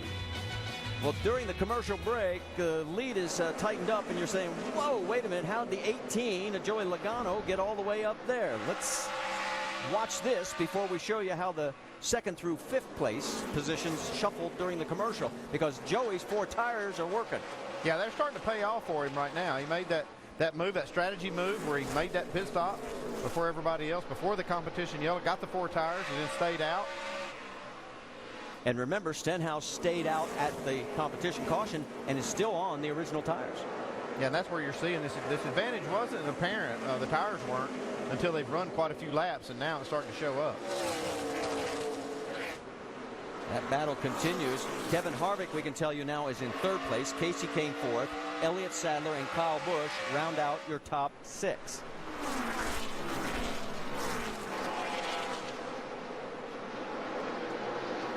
All right, looks like we're going to have enough time now. There's some gap between first and second. Let's go back during the break, show you how second through fifth changed positions. Yeah, we saw lap traffic. Joey Logano go down on the inside, but this is where it's really all going to change right here. As you can see, 2 lap cars around. Logano was in the right spot. Kevin Harvick followed him through, picked up a couple of spots also. Yeah, right place, right time. Yeah, and lap traffic's going to tend. It used to play a big part when we talk about the old track. When you were on the bottom and had to go around someone on the outside or run up on that, then you could lose your spot because it was extremely slick there. Going to continue to play a big part throughout this night. Now, do you see just how much ground this 18 made up on this 6 car of Stenhouse? I mean, did it really quick, and now he can't get by. He's got a lot better car, fresher tires, and that bottom is just, you cannot hardly make the pass down there. Well, we all sort of scratched our head when Adam Stevens brought the 18 of Joey Logano in early for that pit stop, but Adam gets an attaboy because the strategy's paying dividends right now. Yeah, and I know that Joey Logano right now is probably trying just to be as nice as you can, doesn't want to get himself or Ricky Stenhouse in a bad position. But at some point in time, you're just going to have to drive up there and move the guy to make that pass from the inside with cars that are pretty equal. And there's Brad Teague again, lap traffic. That's always an issue here. Oh, and he slides up in a slight contact with the 18. Well, look at the run Logano gets off of turn 2. Just cannot make that clear or get clear on that car to make the pass. Like I say, late in the race, he'll get more aggressive with it. Yeah, and the cars are strung out so much now that they're creating or catching lap traffic on a regular basis.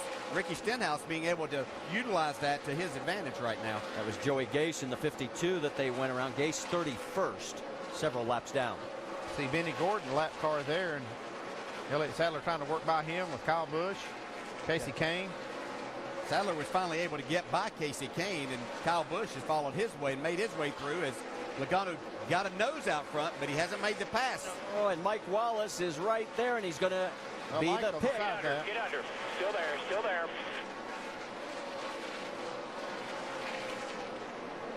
Mike gives some ground. Clear, Attaway, bud, Attaway. Back into your rhythm now. Logano clears, and now the 6 of Stenhouse has to get around the 01. And that's the other way you can make a pass on the inside when you get a pick from the high side.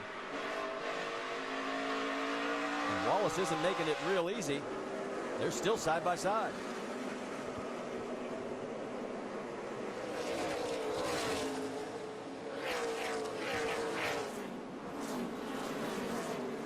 So as it looks like now, he's finally gotten around Mike Wallace, who is in 21st position, the first car 1 lap down. Why don't we go up to speed with Nationwide Insurance? And Doc, I think you're up first. Thank you, Marty. And the reason Ricky Stenhouse couldn't do anything with Logano and had trouble getting by Mike Wallace is Ricky says the car is really tight from the center up off. Very, very tight. They want to take a little bit of wedge out on their first up to the next yellow. Stay. For Elliott Sadler, just think about where he was last year. No wins on the year and 3rd in the championship. This year, he leads the points, and he's got 4 wins under his belt. The car's been very good. Remember, their strategy on the first stop was they took no tires, just fuel. They said their window opens about lap 105 for a final stop. Vince? Coming into this race, Austin Dillon was 4th in points, and in the last 3 races, he'd gone from 1 point out of the lead to 35 out of the lead. So he's looking for a big bounce-back race tonight. He had him tighten him up during that first pit stop, but he says, I'm still a little bit too loose. He'd like to be snugged up again on the next stop, Doc.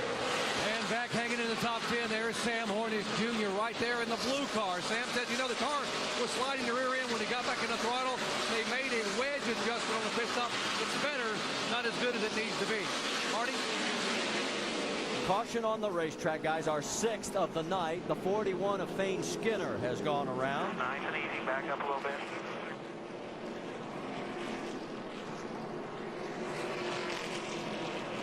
He was 24th, 1 lap down at the time of this incident. Run down the back, guys. Didn't hit anything. Just get her going here. We'll be to you. All right, let's take another look. Just got loose. Yeah, just tried to get in the throttle hard in the center of the corner. Lost traction. Different angle. Same result. Well, you get one more look. we'll tell you that the 86 of Kevin LePage will get the free pass. Did a nice job of keeping it off the wall. But it is our 6th caution of the night here at Bristol Motor Speedway. We talked about Danica Patrick a little bit, showing her racing back there. She's still racing with Michael Annett in the 43, but she's done a really nice job. That was a pretty long green flag run. She did really well, stayed on the lead lap, and has moved herself up into the 16th spot. Yeah, Michael and Danica now 15th and 16th, respectively. You can see a number of the teams are gearing up because with 135 laps to go, you're inside your window, crew chief. Yeah, everybody's inside that window. This is a good break for Stenhouse because he has not made a pit stop yet. This falls perfect for them to make that now and not make another one. All the other cars did make a stop, but they still couldn't make it from there. They can make it from here, though. Do you dare take 2, or do you want 4 for 135 laps? Well, definitely for Stenhouse, he needs to get 4. We saw some of the other cars take 2 of that last time, and they had a chance to look at their tires, see what they look like. Looking at the lap times, though, these tires are falling off a little bit, and we saw the 4 tires on the 18 really kind of take over after they'd run a lot of laps. So I want 4 on my car. If I'm up in the front, that's a pretty easy decision to make. If you're up front, I would want 4 tires. Do you want 4 as a driver? I'm going Rusty Wallace way. I want 4 tires. He was the man here, so absolutely, yes. Yeah, Rusty always wanted those 4 fresh Goodyears. Tell you what, tomorrow night, Brad Keselowski's going to run a paint scheme in honor of Rusty's career. 9-time winner here at Bristol. It is sharp if you had not seen qualifying earlier today. And it looks like here comes everybody down pit road. And as they make their way 30 miles an hour is pit road speed. And Mike, we're going to send it to you. And Ryan Blaney enjoying a very solid night running inside the top 10. Comes down pit road for the first time this evening. They'll make a 4-tire change and take a full load of Sunoco race fuel. They can make it from here on a one-stop strategy, Dave. Remember on the first stop, Kevin Harvick took 2 left side tires, so this time it's 2 right side tires. Full of Sunoco fuel, he's already gone. Vince? Your race leader, Joey Logano, says he's too loose on exit. He wants Adam Stevens, the crew chief, to help his exit, but don't hurt my center because it's just fine. It's going to be a 4-tire change, an air pressure adjustment, and Sunoco fuel, Doc. And Ricky Stenhouse said we're loose in, but more importantly, we're tight in the middle enough off. They're going to take just a hint of wedge out. 4-tire change. There goes the wedge out. And in front of him, Trevor Bayne said, hey, we're snappy loose. Going to pull a rubber out of the right rear to soften the right rear spring. Stenhouse is down, Logano down, Trevor Bayne still being worked on, guys. Yeah, Bayne is really still stuck there in pit road. A very slow stop. And the 2-tire strategy for Kevin Harvick pays big dividends. Will it pay big dividends come checkered flag time? We'll find out.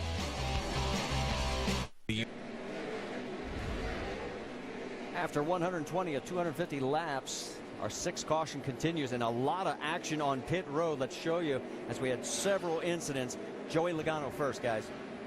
Yeah, Joey Logano is exiting his pit stall. You can see the 12 crew down there is changing tires. He just nicks the tire carrier. And then watch the 38 of Casey Kane, the 3 of Austin Dillon. Yeah, when Horner's group finally gets done, he pulls out, and Casey Kane's trying to avoid him and gets into Austin Dillon in the 3. And we're getting ready to go back to green flag racing.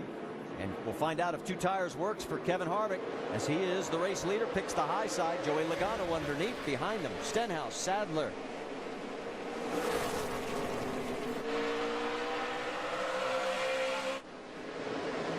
Joey may make history if he can stay in 2nd. That inside position has usually been dumped to 3rd. And hasn't held on to it yet. So Kyle Busch is down low as well, and you're right, he still hasn't been able to hold on to it. Here comes Stenhouse in the 6 car. I tell you, Elliott Sadler's flirting with that part up there that was ground down. He keeps running in there pretty hard, trying to get by Logano, and finally makes it work. He is way up there. I mean, he is right on the edge of that where we think the track is good. There you see side by side with the 54 Kyle Busch, the 30 of Nelson Piquet Jr. on board with Austin Dillon running 7th.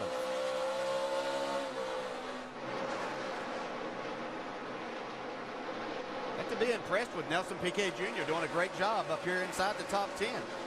Chris Carey making the calls on that car. He decided to get 2 tires that last stop and got a little track position for PK. Back in March, he won the K&N East race here at Bristol, and he's run 2 truck races, including Wednesday night. He finished 18th. Dave, give us an update on that 30.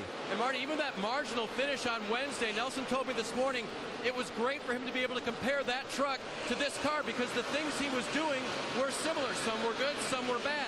But all that lap experience has helped him be very confident on this half-mile oval. You can see he's opened up a bit of a gap as the 60 of Trevor Bayne is now door handle to door handle with the 3 of Austin Dillon and Kasey Kahne in the 38 lurking.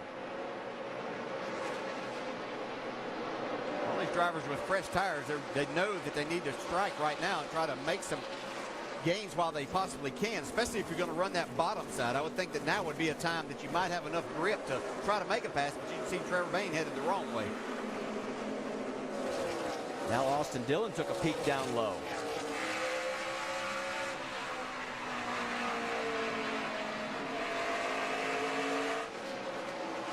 Well, you're right. Trevor just can't get enough to get the pass done. No, and I think Andy used the word discipline earlier about what you have to be as a driver here in this situation. But again, it's back to the same thing. It's just reversed. Where it used to be on the bottom, now it's on the top. And you just have to pick and choose whenever you might try to make that move. But you have to be careful or you'll give up a spot from a driver right behind you. Well, now Kasey Kahne takes a look down low underneath the 3. Thinks better of it, at least for the moment. Yeah, it looks like you got all the room in the world in the middle of the corner to make that pass. But what happens is the track really narrows up on the exit, and you need that extra 8 feet that car is occupying up next to the wall. You know, one thing we hadn't talked about, the crew swap of the 30 and the 38 for Turner Motorsports. And Trent Owens is now the crew chief on that 38 car, and he was gushing about being able to work for the first time with Kasey Kahne. I would too. And I'm not even a crew chief. I think he'd make me look pretty good. But no, you have to understand that's good to get someone like a Kasey Kahne who runs extremely well here also. Vince, how about that 38 tonight? Yeah, he said it's just a little bit too tight in the front during that last run. They made some pretty significant changes to that car to try to make it a little bit better for Kasey because they feel like they've got something to work with if they can just get it to turn a little bit better. Of course, that's the secret here at Bristol. Everybody wants it to turn a little better. But you were talking about Trent Owens and working with Kasey Kahne. Trent told me just as Kasey was climbing in the car, I don't get too excited about much, but I got excited when they told me I was going to work with Kasey Kahne. They're happy. Well, they should be because they are running pretty good right now as that battle continues between those 3, and they're all chasing Kevin Harvick. He is leading Elliott Sadler by just 0.2 of a second. He is the winningest driver in Nationwide Series history here at Bristol. He's got 5. Does he get 6 tonight? The weekend of racing continues at Bristol Motor Speedway. Tomorrow, it's the NASCAR Sprint Cup Series, 7 o'clock Eastern on ABC. And, of course, next weekend, it's the NASCAR Nationwide Series at Atlanta under the lights, 6:30 Eastern. And Saturday night on ESPN2. We have 105 laps to go here at Bristol tonight. Kevin Harvick is out front. But, Ray, eyes on that 2 car. Yeah, we're looking at Elliott Sadler currently running 3rd. Great position. He's showing that wisdom of being a veteran out there, doing what he has to do to protect that point lead. Spoke to Elliott today. Super happy about the relationship with his crew chief, Luke Lambert. Got a lot of faith in this young man, making some good calls, keeping that car up there. I'll tell you what, I'm taking a look at Nelson Piquet Jr., guys. I really like the way he's looking in that 30 car. He's been running them anywhere between 5th and 10th throughout the night. Really having a clean run.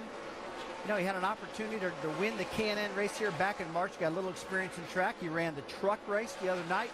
Got some more experience, but this guy's very, very talented. Best known as a good road racer, but really good. And earlier in the day, we talked about Danica Patrick. She had her hands full in practice. She had her hands full in qualifying. She started 34th, but look where she is now, Brad, up to 13th. Really getting some quality seat time here for Danica Patrick, up almost 20 positions. She's doing an excellent job racing through traffic, and right now she's holding a pretty wheel. She's doing a great job for Danica. A pretty wheel. Absolutely. Vince, you hear that? A pretty wheel in the 7 car. Hey, you know, something else that's impressed me is the way, not just the way Danica's come up through the field, but Tab Boyd, her spotter, really working well with her tonight, helping her with traffic, helping her to anticipate what's ahead of her and what's behind her, helping her with her marks. And another thing that impressed me about Danica before the race, despite all the things that have gone wrong, her attitude was very positive about the challenge that was facing her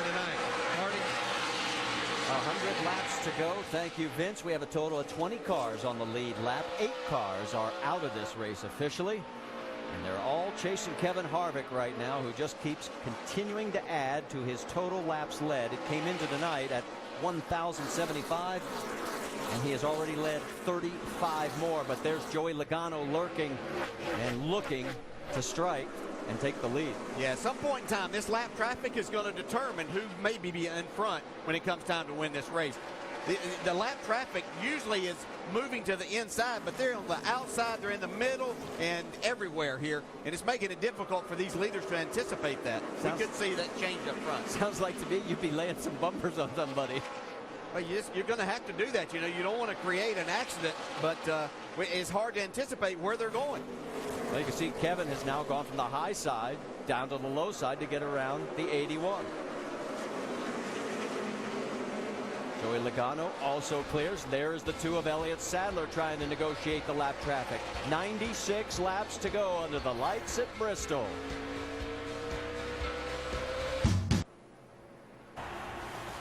It has been a rough night for a couple of former winners here at Bristol. The 31 of Justin Allgaier, he tagged the wall not once but a couple of times. How about Brad Keselowski as he gets turned around? He also is like 21 laps down in 33rd place. And poor Brian Scott got turned by Kyle Busch. Kyle came on and said, my bad, but he's 46 laps down.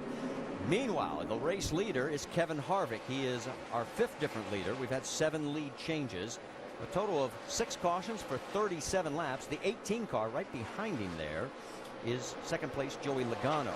There you see the lap leaders as Ricky Stenhouse has led the most so far. Biggest movers of the race, Joe Nemechek. Remember, he started at the back of the field, missed the driver's meeting. Danica Patrick, 19 spots. And here are the series standings as they run right now. It would still be a 22-point lead by Elliott over Ricky at this stage. But still, we have 83 laps to go. And there it is, 1st and 2nd in your screen as they close on Timmy Hill in the 15th. First 68 laps, 5 cautions. The last 100 laps, 1 caution. Has everybody calmed down? Yeah, but it's getting ready to ramp up. Yeah, these lap cars are still a big-time problem for the leaders.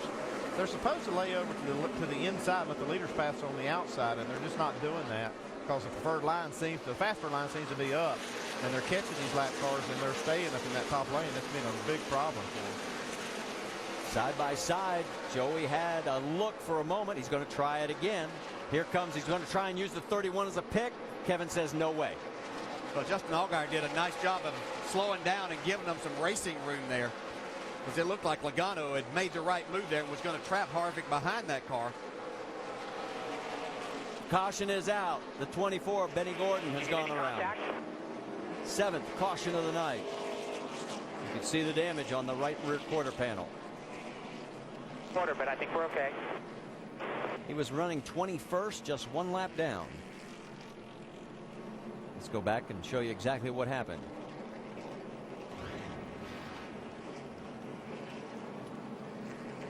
There again, these lap cars are up in that upper lane.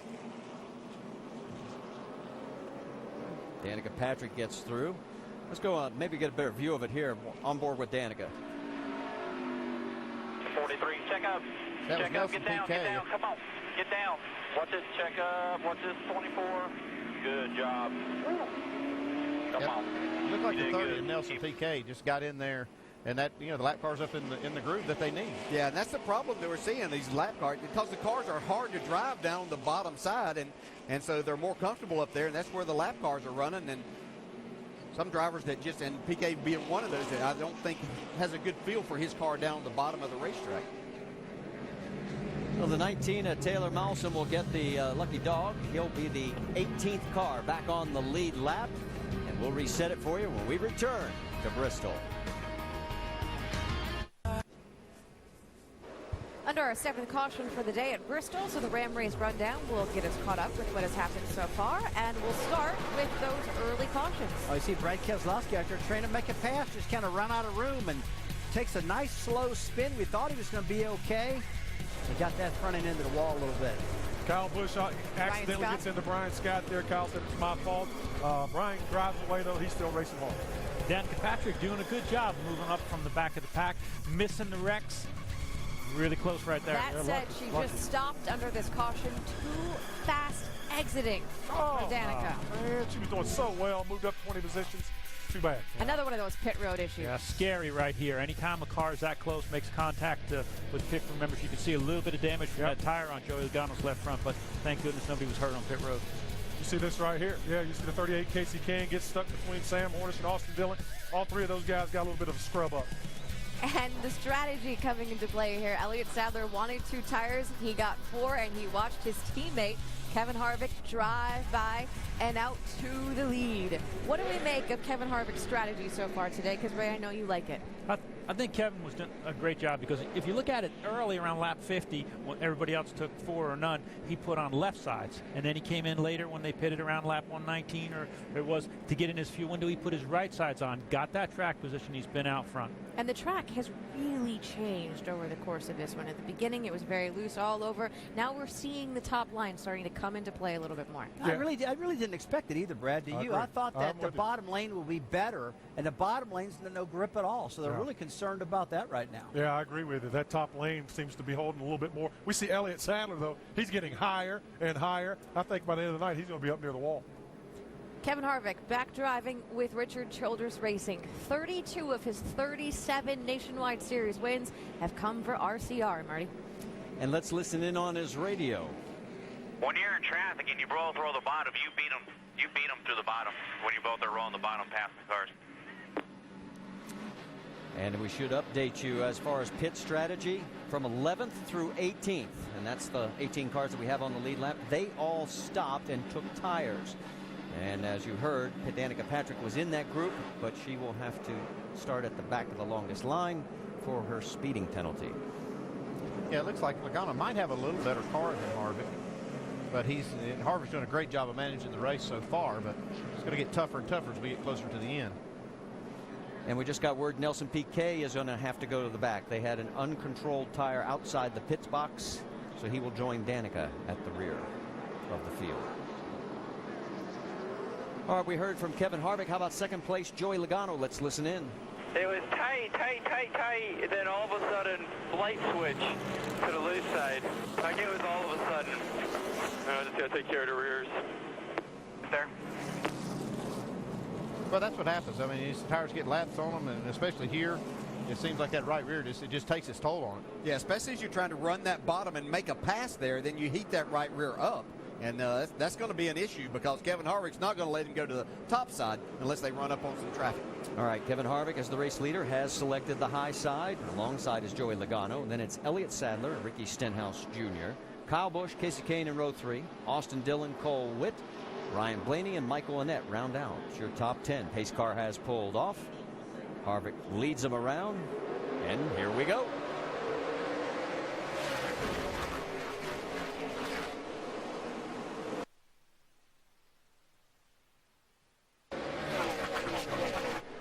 Well, that's the best restart we've seen by the car on the low side, but still not enough. But at least he got into second rather than what we've seen most of the time, dropping all the way to third. Joey did a great job. I saw him clean, really work his tires, work on them hard to get them clean on that restart, and it did pay off. He didn't get by the 33, but he did hold on to second, which is hard to do on these restarts from the bottom. Harvick already trying to stretch a little ground. On board with Elliott Sadler in fourth.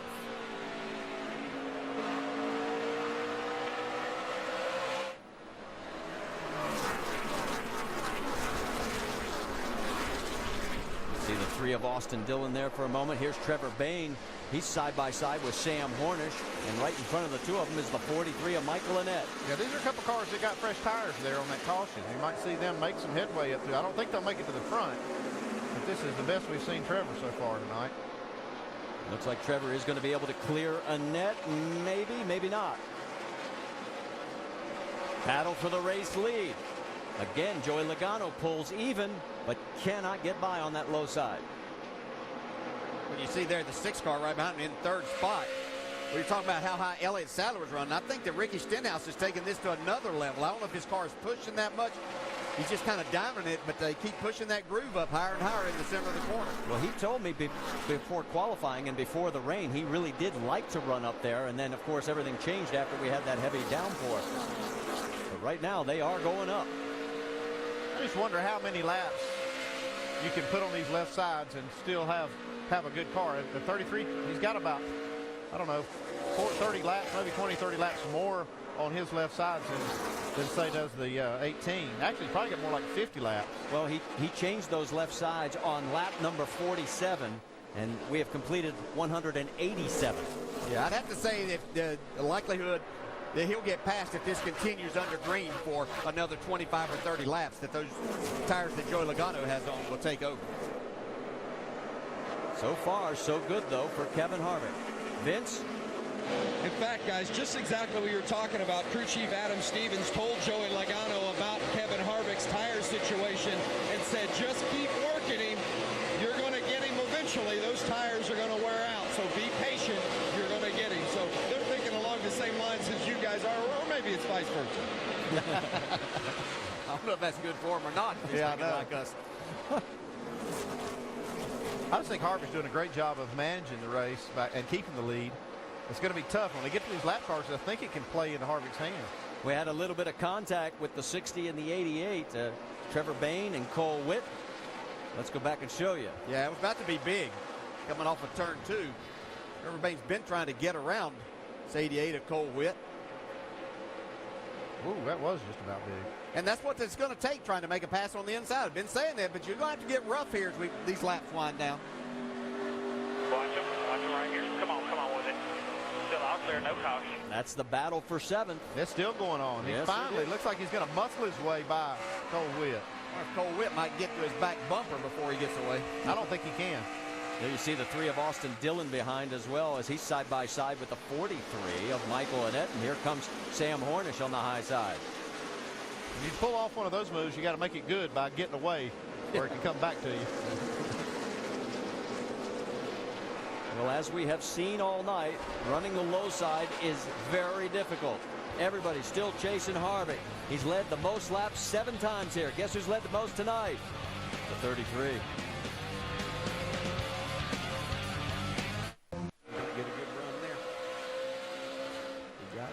Checking the calendar, don't forget, Sprint Cup Series action from right here at Bristol at 7 Eastern, Saturday night, tomorrow night on ABC. And then our next stop on the Nationwide Series comes your way from Atlanta, 6:30 Eastern, next Saturday evening over on ESPN2.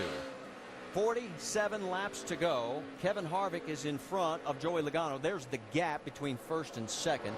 Then it's a full second back to Ricky Stenhouse Jr. And as you can see, the previous longest streak, 27 races. It's been 28 since Kevin won in the series. Dave? Marty, part of Kevin's success, he told me after practice today, was the exit of the corner is strong. He says, I put the pedal to the floor and I just leave it there. Now earlier, Joey was able to kind of pull up. In fact, they were telling Kevin he is beating you on the exit off of the corner. But Kevin still believes in his race car, and most of the day, it's that corner exit that's been so good for the 33. Thank you, Dave. That battle sort of has calmed down. This one's heating up. The 54 of Kyle Busch coming after Kasey Kahne. Kasey Kahne was after Elliott Sadler. They came close to making contact, and then they were almost 3 wide off the exit of 2 with the 54 and the 38 in a lap car. Kahne is running 5th, Busch in the 6th position. And it has calmed down, at least for the moment. I tell you where Kevin Harvick is so good is he's able to get through traffic better than anyone else that I've seen here tonight, too. That's one thing that's really benefited him. He can actually get away from Logano a little bit on that. But when they get back to just running, Logano's a little bit stronger. Like Trevor Bayne made a good move by getting tires from that last caution. He started to move his way up, and he's starting to catch that group there with Kyle Busch and some of those other cars. I think he might have something for him here if he can go green. Yeah, and I'm finally seeing him move up and getting that higher groove more than we've seen him all night. He's really got a lot of momentum coming hard towards the top 5. Bayne is currently running in the 7th position as we keep our focus on the battle for the race lead. Well, I think Harvick wants to run the bottom. I think his car might be a little quicker there, but he's going to open the door up for Logano if he keeps running on that bottom side. Yeah, I don't think he's going to do that. I think that he's going to make Logano try to go to the inside, and this is whenever Logano has caught him, when there hasn't been lap traffic to negotiate. Coming up on a bunch of lap cars now. It's good to side the lead. On board with Harvick.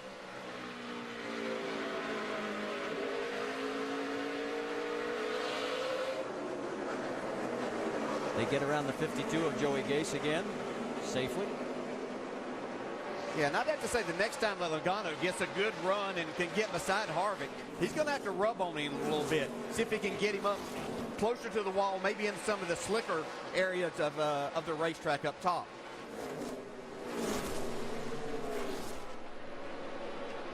This battle continues. Joey can taste it, but he just can't finish it. I think if Joey's patient enough, his opportunity will come. He's got a better car. 36 laps to go here.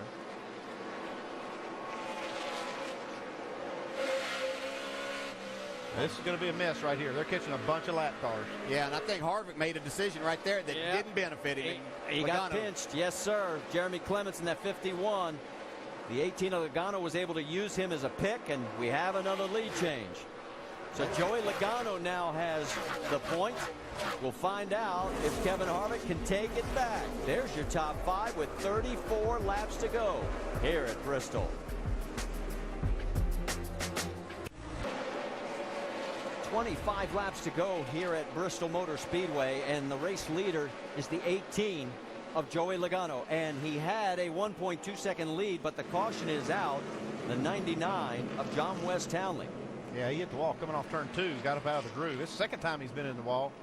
He got in the wall earlier, about 20 laps ago, and did not bring out a yellow, but this one did. And I was just getting ready to talk about what you guys. Oh, and now he just blew out the tire on the right front. You're down. All right. So he'll be able to make it back to pit road. But Kevin Harvick had dropped 1.2 seconds behind. And you guys were talking earlier about how long those left side tires would hold out. I think we got our answer. Yeah, you see what happened right here with Townley. It looked like they had a loose wheel. They finally broke the center out of it. Or probably got him in the wall. Nice and easy here. There he is at the top of the screen. Yeah, it looked like maybe that tire had just finally, by being loose, it worked the center so much that it finally broke.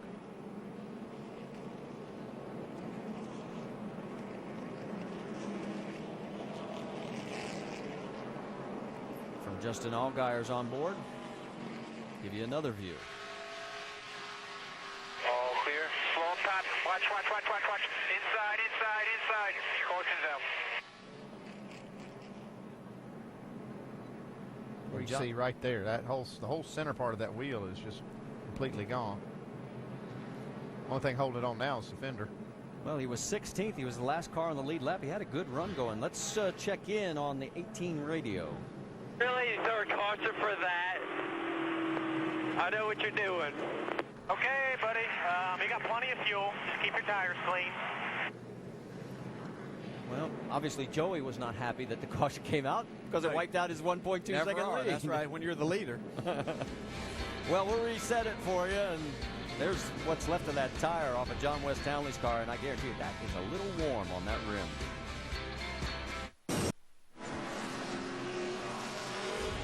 Back at Bristol, Kevin Harvick had given up the lead to Joey Logano, but now he's had to give up so much more. Harvick on pit road, out of fuel, just now getting the car fired. They're trying to get the fuel pressure back up so that he can actually finish this race. Has lost all his track position, and ultimately, this race. A lot of things happening there. I don't know why they would be. I mean, just less than 20 laps to go, but could have been out of fuel. Maybe they didn't get it full last time. They may not have got it quite full. And the other thing that happens here, if you're close on fuel and you run up on the banking, this is a tremendous amount of banking. You could have 5, 6, 7 gallons of fuel in there, and it still starts up on the bank and starts sucking air, and then all of a sudden the thing won't run. Well, this has changed the direction of the restart here dramatically, though, because Elliott Sadler was going to be in that 4th spot up there behind Joey Logano, who's going to take the outside, I'm sure. Now that's going to be Kyle Busch, and you've got 2 of the championship guys, Stenhouse and Sadler, is going to be on the inside. And speaking of the championship, why don't we show you the points as they are right now? It would be 21 between Elliott and Ricky, and 29 back would be Sam, and Austin would be 41. Dave? By the way, Marty, teammate Elliott Sadler, they recommended to him that he might run on the apron just in case, that flat area where the pickup would work better. Well, good point. One of the things that's going to shock you, that problem getting the car refired for Harvick, he has shown 1 lap down now in 16th position. So after leading all those laps, his night was shot already when he had to come down pit road. Yeah. So let's reset it for you. Joey Logano has the lead. Ricky Stenhouse Jr. is second. Elliott Sadler third. Kyle Busch is fourth. Casey Kane fifth. Trevor Bayne sixth. Cole Witt, Austin Dillon, Sam Hornish Jr., Michael Annett round out your top 10, and Danica Patrick from 34th will restart 11th. Yeah, had a pretty solid night. I'll tell you, they made some changes to her car. They changed the setup quite a few times. They went back to an older setup that they'd had to start this race, and she spun out qualifying with it, but they've made it work for the race. Well, she finished a short track best 11th at Iowa in the last short track event that we had. Yeah, this is more impressive to me, and even after going to the back there after the pit road speeding penalty, she worked her way up and was making passes, so she can drive her way into the top 10 here. Well, and not once tonight has she needed the lucky dog. She has been on the lead lap the entire race. So very, very solid at a difficult racetrack. How much of this will translate for her tomorrow night in their first Cup start here? Well, I think more than that, I think what she's done today in the Cup car has helped her tonight in this race. I think anytime you see somebody running both races, I think that it really shows up in the Nationwide race because they get that extra track time, and it's almost like you step back in the Nationwide car, it's got less power. It seems like you can do more with it. Well, let's check in with our race leaders, crew chief. That's Joey Logano. It's Adam Stevens, and Vince Welch is with Adam. Real quick with Adam, what do you got left for him here, 17 to go? I don't know. The outside's been the preferred line on the restart, and having the track position now, I think we can hang on to it. Here we go, guys, getting ready for the last dash to the finish here at Bristol. This time by, the pace lights are out. And with 16 laps to go, so by the time we come around, there will be 15 laps remaining. And remember, they go about 16 seconds a lap, so it's not going to take long. Don't blink. While we've got a quick moment, let's check in on the ticket to the race because we're heading for Atlanta next week, the big Labor Day weekend bash. And from there, we'll go to Richmond for our third night race in a row. Then on to Chicago, Kentucky, Dover, Charlotte, and then we'll wrap it up with Kansas, Texas, Phoenix, and close out the season November 17th at Homestead Miami Speedway. If you're in any of those areas, come on out, say hi, and enjoy the race because this has been a good race tonight. Yeah. And I'm going to tell you, Kyle Busch doesn't have the race car that could win this race, but he's the driver that could. Well, we're going to find out. Pace car is off. Joey Logano hits the throttle. Boy, did he shoot well and just jumped all over the 6 of Stenhouse. Look at Kyle. He tried to go high. Yeah, Stenhouse took him really high off turn 2. Yeah, Kyle didn't really get a good start, and that allowed an opening there for Stenhouse to jump in.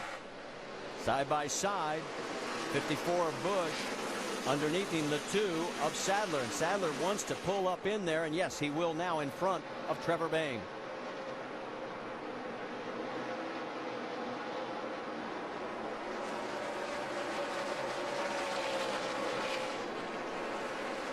There's Danica Patrick alongside Sam Hornish Jr., the 2 former IndyCar drivers going side by side. That is for the 11th position. Ryan Blaney, a young rookie, right in front of them in the 36 car, having a great run. He is shown in 10th. Yeah, he's been very solid all night. He had nothing spectacular, but that's kind of what you want here. But he's just been very, very solid. See Michael Annett in front of him doing a nice job here tonight, too. Sam gets way out of the groove, the 12 car does. And he's into the wall. You can see he did brush the wall, but it looks like he's going to be able to continue. So we've now got 11 laps to go, and this is going to hurt Sam in the points as he drops a few here. You see, he just pushed that issue just a little bit too far and got out of that groove. Both Danica Patrick and Joe Nemechek in the 87 were able to get around him. So now 10 laps to go. Joey Logano still the race leader. There you see the gap between the 18 and second place Ricky Stenhouse. Yeah, Stenhouse is running down. He's closing on him, but I don't know where he's going to go when he gets there. Oh, and the 3 of Austin Dillon tried to get underneath, and he really took it deep, Andy. Yeah, he tried a little slide job. Up now he's in trouble. Yeah. Oh, and it's going to put Looks like they're arguing into over the this. wall. I mean, come on. Casey Kane involved in this as well. I'm not sure how Trevor got that position on Austin Dillon, but he must have had to rough him up a little bit. I think Austin took exception to it. I don't know, Trevor made a good move on the restart and actually made up a spot or two. Well, I think he's going to let him know right here. Yeah. I mean, that was 2 corners that he pretty much used up the 60 car. And you don't normally see that out of Austin Dillon. He's usually a pretty clean driver. You don't see him get it too excited. But this place will do it to you. Well, he didn't turn him around, but he did hit his bumper and saying, I did not appreciate that, Austin. Here we go. Andy was right. He thought that maybe he could drive in there a little further and put the slide job on him right there. He didn't make it happen there. When I'm speaking of Austin Dillon, Trevor crowded him a little bit there, which you've got to do. You got to protect your position, but you also got to know that you're taking a chance that he's not going to give any either, especially with less than 10 laps to go.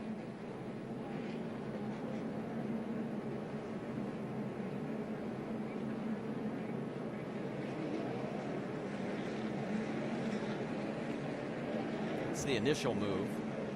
That's just like we said. I mean, this groove it's narrow, it's high, and if the only way you can really make a pass is to rough somebody up. Casey Kane's a victim in this as well. Yeah, let's go on board with Austin Dillon.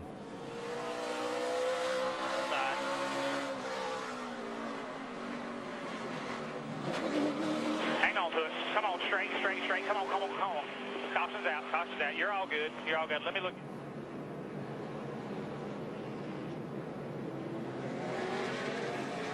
Well, we can tell you Trevor Bayne has just pulled back out onto the track.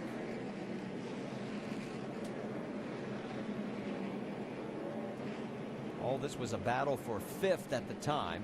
We can tell you that Kevin Harvick is the beneficiary. He gets the free pass, but he will be in 16th position. All right, let's give you another look and let's just listen.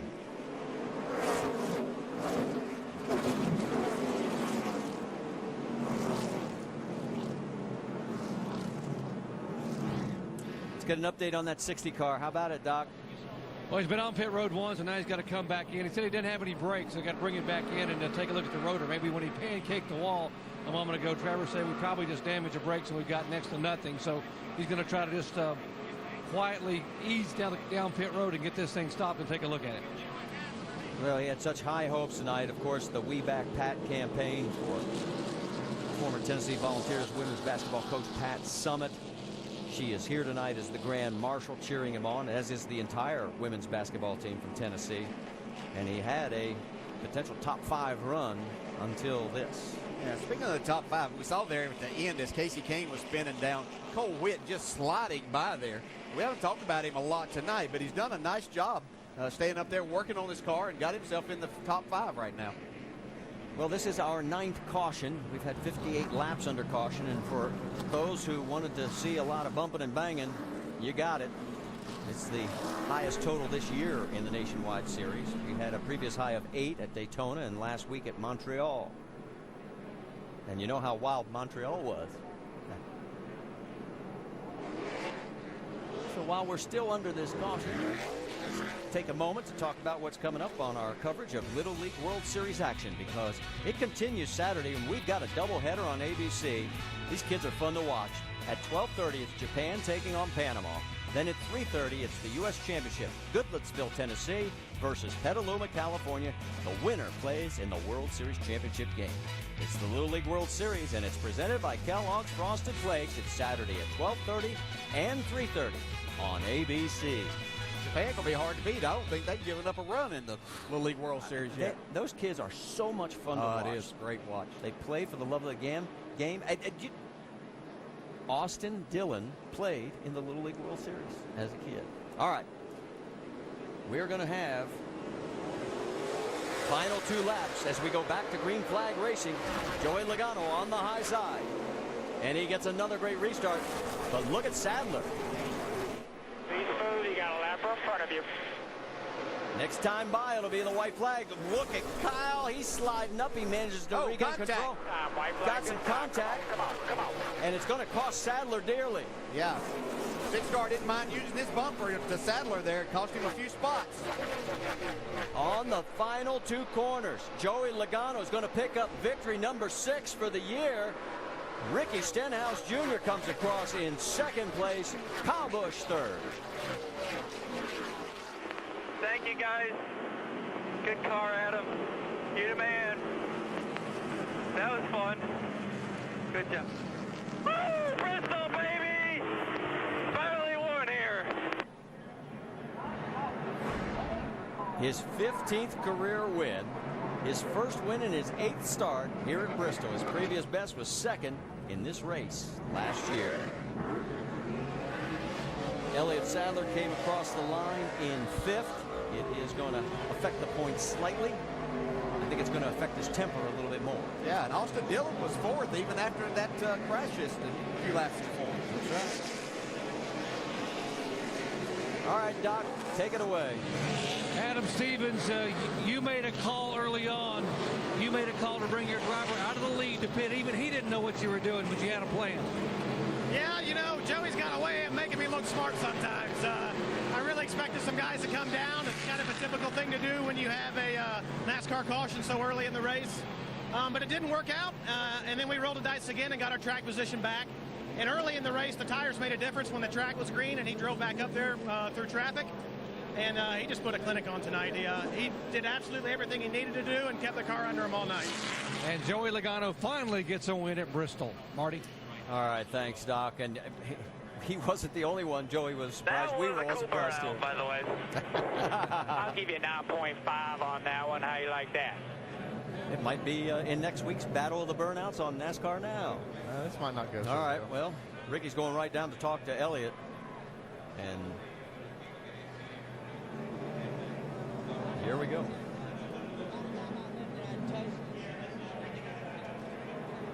Guarantee you there's 2 sides to that story.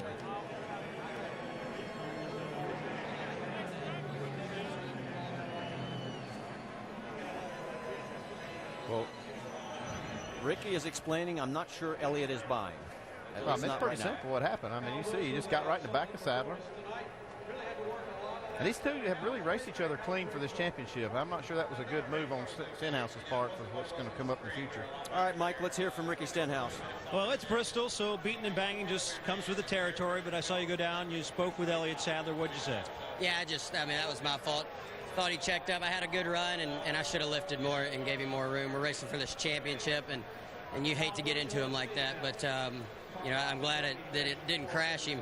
But our North Energy Drink Mustang was just too tight on that last run to really go get Logano. I was hoping it was going to go green to the end, but yeah, it's just part of it. We just came up a little bit short, but you know, got to thank Nationwide Insurance, all the fans coming out here. You know, it was a fun night. I think it's our best Bristol finish. We wanted one more, but we'll settle for that. Again, I feel bad for getting into Elliott. That was not what we need to do, race for the championship. A solid run for Ricky Stenhouse Jr. brings it home second tonight. Doc?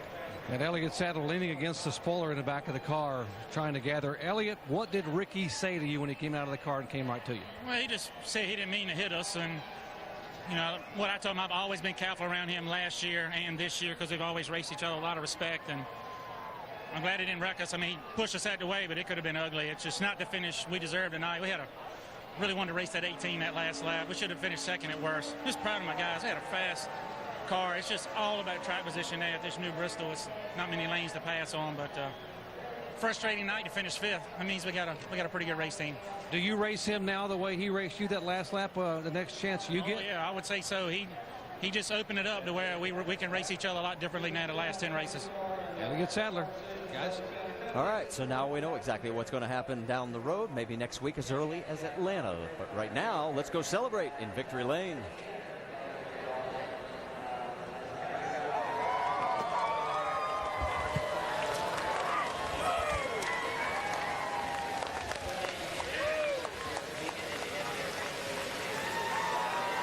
Joey Logano wins for the 6th time this season. He's won 4 of his last 9 starts here in the Nationwide Series. You've been so close before to winning at Bristol. How does it feel to finally get it? Yes, I thought finally. We've been so close to winning here. About 4 times I think I've led most laps and haven't won it, so it feels so good to get here in victory lane. Dover was like that for me and was able to finally get a win there this year too. So I got to thank Dollar General, Rick Dreiling. First time he's ever been to a racetrack when his car won, so it's awesome for him. This is really cool, and it's Bristol. This is one of the top 3 or 4 racetracks to win at, and it means a lot. It's really cool. And Adam Stevens did a great job. Didn't think we were that good in practice, and started to race and we weren't bad. And it was a long run car, really, is what it was. It took forever to get it going, and so it made me a little nervous those last restarts. But I can go up to the gears good, but then I really wasn't faster in the 6 car until about 30 laps into it. Got it done. Congratulations. Thank you. Joey Logano, the winner at Bristol. And Doc, points are now 19, separating first and second, as it's Ricky Stenhouse Jr. in second place. Some great runs. Ryan Blaney at age 18, 7th, and Danica Patrick comes home in 9th. Tomorrow, tune in for the NASCAR Sprint Cup Series event. It takes place at 7 Eastern on ABC. Coming up next, it's Baseball Tonight. It's presented by Lexus. Congratulations to our winner. There he is, Joey Logano, his 6th win this year and first ever at Bristol. A few laps for our before. entire ESPN crew, thanks so much for joining us here. Hope you enjoyed it as much as we did bringing it to you. I'm Marty Reed. Till we meet again.